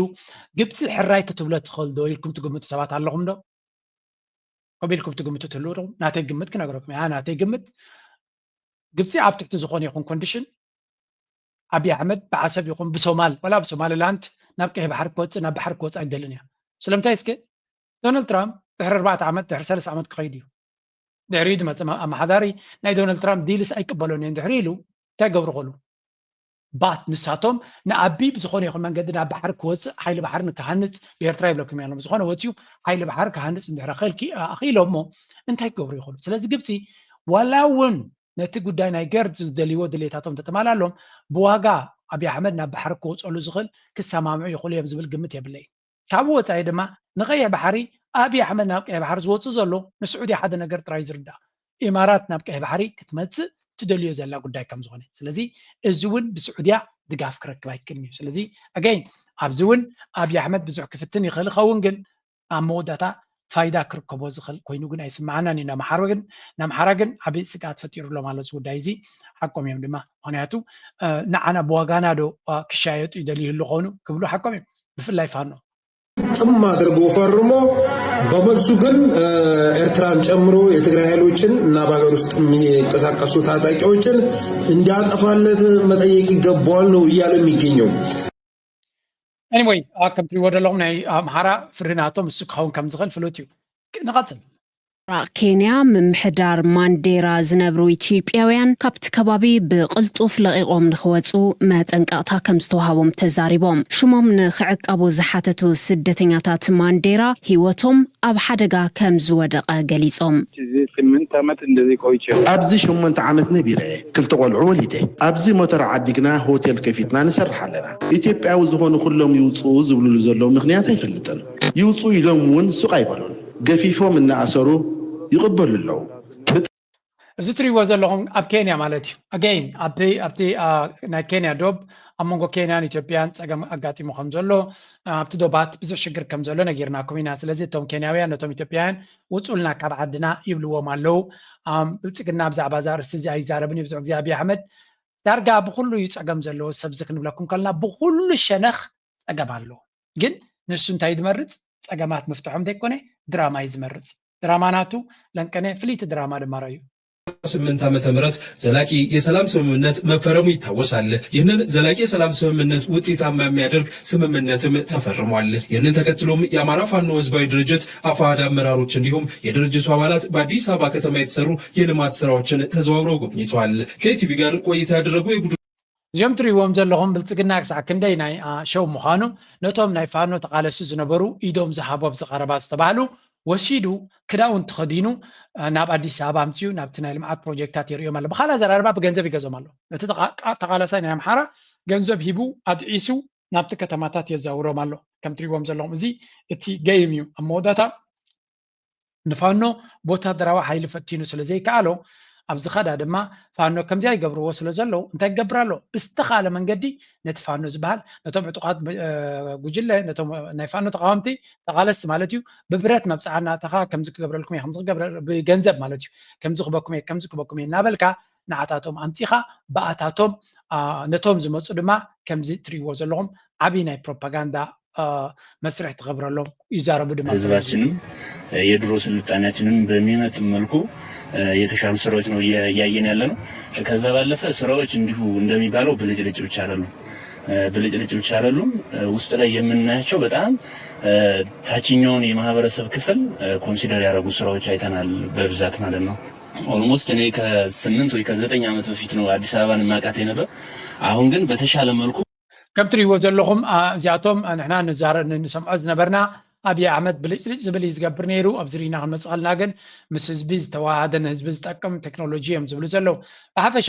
እቲ ተሰሪሑ ዘሎ ንክንደይ ኢትዮጵያዊ ከገልግል ይኽእል እንድሕር ኢልካ እቲ መልሲ ውሑድ ይኸውን ዝኽእል ንቱሪስትስ ይጠቅም ዶ ገንዘብ የምፃሉ ዶ ንብልፅግና የስ ኣብሶሉትሊ ዳስ ዲፍረንስ እዚ ትሪእዎ ዘለኹም ተራ ኢትዮጵያዊ ሓኪም ድዩ መምህር ድዩ ኣብ ከምዚ ዓይነት ትሕተ ቅርፂ ዝህነፀሉ ዘሎ ቦታ ክነብር ዓቕሚ ክህልዎ ይክእልኒ ስለዚ ንቱሪስትስ ነቶም ዲፕሎማት ድዩ ንካልኦት ግን ዝበለፀ ኩነታት ይኸውን መፂኦም ኣዲስ ኣበባ ተቀይራ ኢሎም ቫኬሽን ዝገብሩ ሰባት ይመፅዎ ኣለው ንዓታቶም ኢሉ ነቲ ሃገር ዝሰርሓ ዘሎ ስለዚያ ነቶም ካልኦት ፋኖ እውን ብኡ ቀኒኦም ናብኡ እንተመፁ ዝፍትና ዘሎ ያቶም ሓቀኛ ፋኖ ግን ይነግርዎ ኣለው እዮም ስቴጅ ቀረና እሱ ቁልፉና መቋጫው ምናልባትም ትግሉን 1 2 3 4 እርምጃ ወደፊት የሚያራምደን ይህ የፋኖ አደረጃጀት አንድ ሴንትራላይዝድ የሆነ ማዕከላዊ የሆነ አመራር የተፈጠረለት ጊዜ ነው። የኔም እምነት የብዙዎቻችን እምነት የምንታገለው ለፖለቲካ ሰቦርዲኔት የሆነ የትጥቅ ትግል ነው የምናደርገው። ስለዚህ ይሄ ፖለቲካዊ ግብ ያለው ዓላማ ያለው የትግል እንቅስቃሴ እንደመደረጉ ለተመሳሳይ ምናልባትም ብሓፈሻ እቲ ፋኖ ፈጢርዎ ዘሎ ሕብረትን ጥምረትን ከቢድ ፈተና የጋጥሞ ከም ዘሎ ዝነገር ኣብዚ እዋን እዚ ብዙሓት ካብቲ ፋኖታት መንጎ ዝፃወቱ ዝነበሩ ወይ እውን ናይ ገንዘብ ድሌት ዘለዎም ናይ ስልጣን ባህጊ ዘለዎም ነቲ ኣብይ ኣሕመድ ዝገብሮ ዘሎ ናይ ገንዘብ ኩነታት ነቲ ፋኖ ገለገለ ነቕነቕ ከብሎ ይኽእል እዩ ብግምጣሉ ግን ነቲ ሕማቅ ሓሳብ ዝነበሮ መንጎ ዝነበረን ተፀሪሎም ድማ እቶም ብዕላማ ዝቃለሱ ዝነበሩ ሓድነቶም ኣትሪሮም ኣብ ሓደ ግንባር ኮይኖም ፖለቲካውን ወታደራውን ቃልሲ ካህይሉ ይኽእሉ ኮኑ ብኡ መንፅር ድማ እቲ ኩነታት እናተቀያየረ ይመፅእ ስለ ዘሎ እቲ ፋኖ ካብ ናይ ደገ ሓይልታት ሓገዝ ናይ ምርካብ ተኽእሎናቱ እውን እናዓበየ ክኸይድ ከም ዝኽእል ኢና ንርኢ ዘለና እዚ እውን ነፍሱ ዝኻልእ ዳይናሚክስ ዝፈጥሮ ዘሎ እዩ ካብ ንቐፅል ኣብ ኩነታት ናይ ትግራይ ንእቶ ኣብ ኩነታት ናይ ትግራይ እዚያ በዚያ ንጀምር أنا وقال لنا أنا كم سير ترى راح يكون كنزل دقاق من كل إلنا يناسي مسم حارة ونسي مسبوزي زله هزو ونس كوف في الناس نزارة هزبي يزقد هزي من بعد بوزي سلام فتيرك راح نقرأ وزي تقسم من خبال تحت رقم الله رقم يولنزي سكون كنزل كازلوا أنا زبل زله يعني تسكفت على الكاميرا هو تفكر لك زلع السكفت أقرأ زله سكفت على خازل أقرأ زله سكفت على كل علون زله سكفت على كذا كبر وزلوا سخفتاي تردي عند الله سلازي إني بوزو كذي بتقرين يوم سلم مارا لا يسمع كلامه كن دقمي ماراو كاميرا كام كإرترا كام نجيكر يسفل قال صندوق بهالكلونا بإرترا تراي كون النصر تزربايو نجم أبرها بزيد سعر تم كالو الدماء بنت በኢትዮጵያውነቱ የሚኮራ እንደ ትግራዋይ አላየሁም እኔ ልንገር በቅርበት ያወቅኩት ማለት ነው ትግራይ ህዝብና ህወሓትን ነጥሎ ነው ይነጥሉ አይቶ ህወሓት የሚባልም የለም የተደራጀ ግሩፕ ነው ያለው አሁን ሐላቀር የሆነ ግሩፕ ተጠቃሚ ነው እንጂ ሽፍቶች አሉ በቃ ሰብ ዝትዝክርዎ ዳብዚ ኤሮፓ ከሎ ዋይ ኣታዝዮም ሰባት እዚኣቶም ሲገለገሊዮም ሲ زقرم يوم قال يوم بكان يقول نتمقرام كايم زودوها نقتل كابو قتلنا لنك نزل زينا دما أب بوغن تقرأي تسمع حدش حبريتها كنكافلوكم أب بوليتيكاو كنتات إثيوبيا تقرأين حفشا قرنا أفريكان سفلالي واناوي رؤيتاتن حبريتاتن أب مزرقا حزفلت كاسا هايل مريم بزعبا نتفتات سبع البونفرت إثيوبيا زملكت حدش حبريتها كافلولم أبوش تعسر تخلط معلتات سلسة درونات منقس إثيوبيا تحامششن كمل قليس الله كاسا هايل مريم كاب فلفلات دبر زيت هايل عيرن وتهدراو كمان مكل خال هاجرن رخيبيو زولا حبريتا مسرت بمقبار أب زكافل حبريتا مسودان أبزواسنو أب جنبار معراب تجري كساب حزيم سلسة درونات بزقنا تحامشن الله كبلي جريزهم كساب على شوعات تريد درونات من قصة إثيوبيا 400 جزم أبلع تجري بفلايد ما سلسان شدشتن جزء أبلع لي أرم 7 بتوساخد ما أبوشت السودان بمتاو أبلع لي معوبيتات تركب صدر حزبيم تجرين كأترن ليتن وتهدرا وداساس إنها جبر أين يبل أبزكيد زيب مچم بلتقنا زدليو درونات ناتو كل قبرا زخلا اطوارات ناتو ورقلن كنه دما كبرا شاون فلوي درونات غزي يزبل زلو انت تنحنا نسمعو بزخدو زي سلطن حنساب وتهدراتو زغتلا حنساب زودكا حنساب دحم ششاينا نسمع مچم ترباريبنا كوت بروباغندا ناتو من تكوننتن كغراچو مالتي امودا تبازيا غيرنا نسجر ስምምዕነት ፕሪቶሪያ ብሙሉነት ንኽትግበር ንኢትዮጵያ ክትደግፍ ምዃና ገሊጻ ፌደራላዊ ሚኒስትር ጉዳያት ወፃኢ ጀርመን እዚ ኣብ መራሕና ጀርመን ኣባትዩ ቀኒዩ ዘኒዩ ኣብ ኢትዮጵያ ቀቲዩ ቀኒዩ ብዙሕ ነገራት ተዘሪቡ ወፂሎ ብዙሕ መብፃዕታት እውን ዝኣተወ ይመስል ግን ወልቲ እንታይ ክገብር ይኽእል ናበይ ክበፅሕ ይኽእል ግዜ ዝግደፍ ኮይኑ ናብ ናይ መወዳእታ እዚኣ ዘረባ ሰሚዕና ናብ ናይ ኤርትራ ናይ ልምዓት ብዙሕ ኣለና ወመሰግር ኢና ከመራሕቲ ፀረ ሰላም ፀረ ዲሞክራሲ ክኾኑ ዝገብርዎ ምዕራባውያን እዮም ስለዚ ፕሬዚደንት ኢሳያስ ምዕራባውያን እዮም ፀረ ሰላም ክኾኑ ገይሮሞ ያ ከምኡ ኢለ ዝኣምናኒ ኣብ ዘይምልከቶም ኢዶም እናተው ስለ ዝሓብሩ እቲ ህዝቢ ነንባዕሉ ክባፃበፅ ስለ ዝገብሩ ሓደ ናይ ግዳማውያን ነዊሕ ኢድ ኣሎ ካልኣይ ምስ ጎረባብቲ ፅልኢ ስሒካ ብምምፃእ ናይ ቀርኒ ኣፍሪካ ህዝብታት ብሓፈሻ ድማ ናይ ኣፍሪካ ወላ ናይ ኤዥያ ናይ ማእኸላይ ምብራቅ ዘን ሃገራት ዘን ኣዕራብ ሃገራት ክባፃወፃ እናገበርካ ኩሉ ግዜ ሰላም ከይረኽባ ምግባር እዩ ተዋና ኣጀንዳ ናይ ምዕራባውያን ስለዚ ፕሬዚደንት ኢሳያስ ቃለ መሕተት ክገብር ከለ ጥራሕ ንግዳማዊ እዩ ዝብል ገይጋይ ከፋፊ እቲ ዓለም ለኻዊ እቲ ናይ ዝሑል ኩናት ዝፈጡ ካብ ትደረባናቱ ኩሉ ትኽክል እንዲነቱ ኩነታት ኣስተውዒሉ እንዲ ዝዛረብ መብዛሕተን ሃገራት መብዛሕቶም መራሕቲ ናይ ኣፍሪካ ወይ እውን ናይዘን ሕጂ ዝምዕብላ ዘለዉ ሃገራት ንሃገሮም ክሓልዩን ተጀሚሮም ምስ ምዕራባዊ ዓለም የገራጭዎም እዩ እቲ ዝወስድዎ ምርጫታት ድማ ብዓብዪ ፅልዋ እዩ ዘጋጥሞም ብኻልእ ኣዘራርባ ዕድለኛ እንድሕሪ ኮንካ እየ ዝብል ዕድለኛ እየ ዝብላን ዕድለኛ እንድሕሪ ኮንካ ኣብ ዓይኖም ከ እተኻ ክትከይ ዘለካ ኣብ ዓይኖም እንድሕሪ ኣቲኻ then ድሌታቶም ከተማልክ ትክእል ኣለካ there's no way around it ካልእ መንገዲ ተመሪፅካ ከቢድ እዩ ትጉዕዞ ዝኸው ከቢድ ጉዕዞ ገጢሞም ዝኸድዎ ዘይ ኤርትራ ትኸዱ ዘላ መንገዲ እዩ ከቢድ እዩ ትጉዕዞ ብዙሕ ዋጋ እዩ ዘኸፍል ግን ኤርትራ ኣትሊስት ገለ ካብትን ብኡ ዘይተደሃኻን ብኡ ፋሕፋሕ ዘይበለትን ሃገር እያ እምበር ሓሲብላ ዝነበረን ዘሎን እውን ካልእ እዩ ስቲል እዩ ዝቕፅል ዘሎ እቲ ፈተና ይቕፅል ኣሎ እቲ ፈተና ስለዚ ነዚ እውን ኣስተውዒሉ ዝፈልጦ ይደሊ ቀሊል ነገር ከም ዘይኮነ ምናልባት ኣወል ስኢድ ለንቀነ ፅቡቅ ገይሩ ተዛሪብላ ነይሩ እዚኣ ካብኡ ናብ እቲ ናይ ልምዓት ክንሰግር عوت حدنت أب إنترنت نحد حدنا أين باس سلانا زعدل يدليون يمزمزون انتخيلنا حد حدنا ندقاقف ننقعد نودادس صباغا هاجرنا نقلت إرترا أب تاريخا بزرح وتهدراهم بوليتيكاون حدقاتات سعيرا لو مقتي موازلو ديجيتالا وخينات كن استفل عليه طببي حتت سنيت يحتت حدنت يحتت شعبيا هاجر أمسيلناي هاجر كم من جاجا حرقت أمسيو ريل سوفرن ستيت زغونت هاجر أركبوناي لو مجنا كوينات قتيمونال إذا كوينات زي بتأمنجا زي كونه بحبريتا بداتا بتكنولوجي بAI كمون بصريت بكواليتي زعوت كوينات متيونال اتمفتحي أبيد منقص تراي زي كونه أبيد نفس وقف سمارت فون زحزة إرتراويزون ጸላእቲ ኤርትራ ገንዘብን ሓሶትን ዓጢቆም ይመጹሉ ኤርትራውያን ድማ ሓቅን ሓድነትን ዓጢቅና ብቴክኖሎጂ ተሓጊዝና ክንምክቶ ይግባእ ኣብ ዘመን AI ስቕታ ማለት ስዕረት እዩ ብጥርያ ስለዚህ ንቐል ሓፍ በል ኩልኻ ኢድንኢድ ተተሓዝ ክተት ኣብ ማሕበራዊ መራኸቢ ክተት ንድሕነት ሃገርካ ወድሓዎ ቦይ ማለት ኒ ኣወል ነዛ ኣርእሲ እዚ ብዝበርትዕ ድምፂ ክዛረበሉ ብምኻሉ ዘለኒ ኣኽብሮት ወሰን የብሉን ማለት AI ዝበሃል ክሳዕ ክንደይ ሓደጋ ክፈጥር ዝኽእል ቴክኖሎጂ ምዃኑ ተዛሪብና ኣብዚ ግን እቲ ሰብ ኣብዚ ደገ ኮይንካ ክትዛረብ ከለኻ ህዝቢ እንደይ ትረብሽ ገለገለ ይዝብለካ ከምኡ ዝብል ፊድባክ ትርእይኹም እቲ ማግኒቱድ እቲ ክበድ ናይ AI ግን ኣብ ኤርትራ በፂሕዎም ኣሎ ናይ ኣወልፅኢድ ባዕሉ ሕሱብ ኣቢሉ ዝዛረቦ ከም ዘይኮነ ይፈልጥ እዩ እንተወሓደ ሚኒስትር ምክልኻል ናይ ኤርትራ ተረዲዎ ኣለቲ ኩነታት ወታደራዊ ኩነታት እንተዘይገጠመና ብካልእ መንገዲ ሓሊፉ ምስ ግዜ ዕንወት ክፈጥር ይፅዕር ከም ዘሎ ተረዲዎም ኣሎ ፅቡቅ እዩ እዚ ድማ ግን እቲ ኣወልፅኢድ ዝሓስቦ ዘሎ ሓሳብ ፍርቂ ጥራይ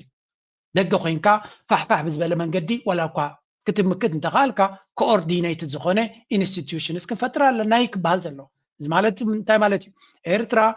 ነዚ AI ዝበሃል ዝምጥን ትካላት ክትምስርት ክትክእል ኣለዋ ናው ሕጂ ገለ ኣሎ ኢንተርኔት የብልናን እኮ ሰዓት ሁን እኮ ፀገም ኣሎ ትብል ወላ ብሰለስተ ኮምፒውተር ጀምሮ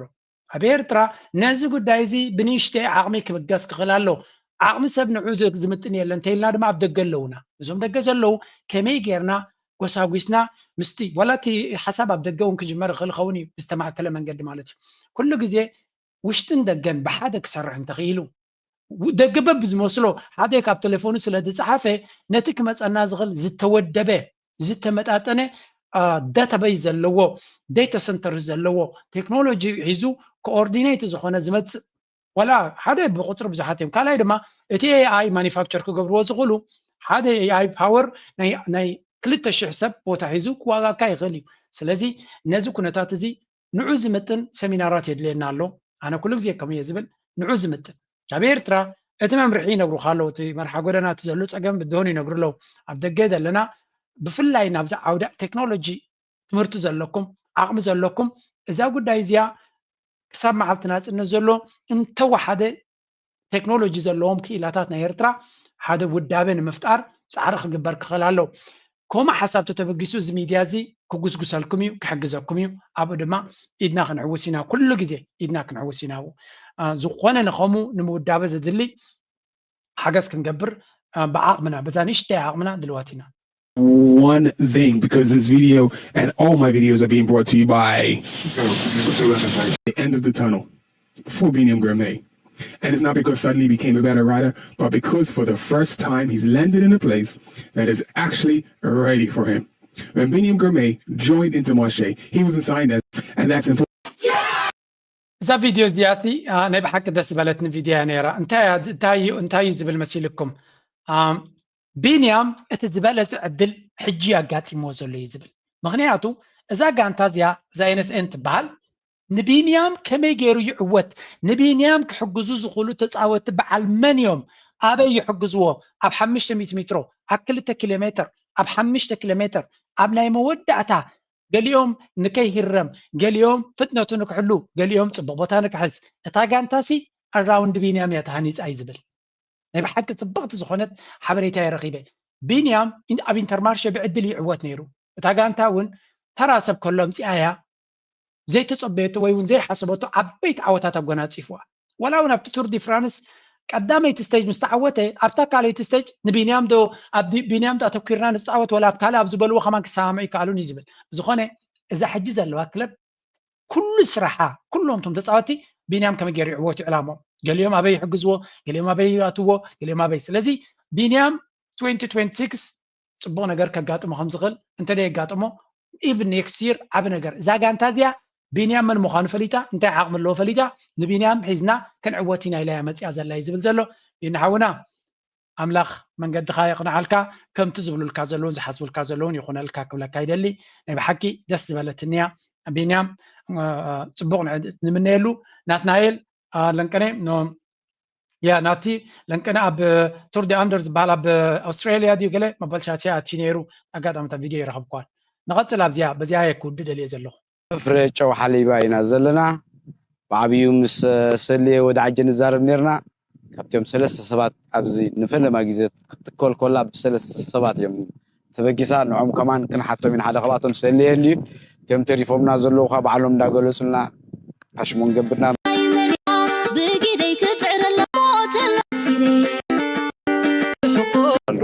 أزيو حيال زغونه ويكابرتو زغونه كونسنتريشن مالتيو حجين حنا تقيمنا انتون كنقتو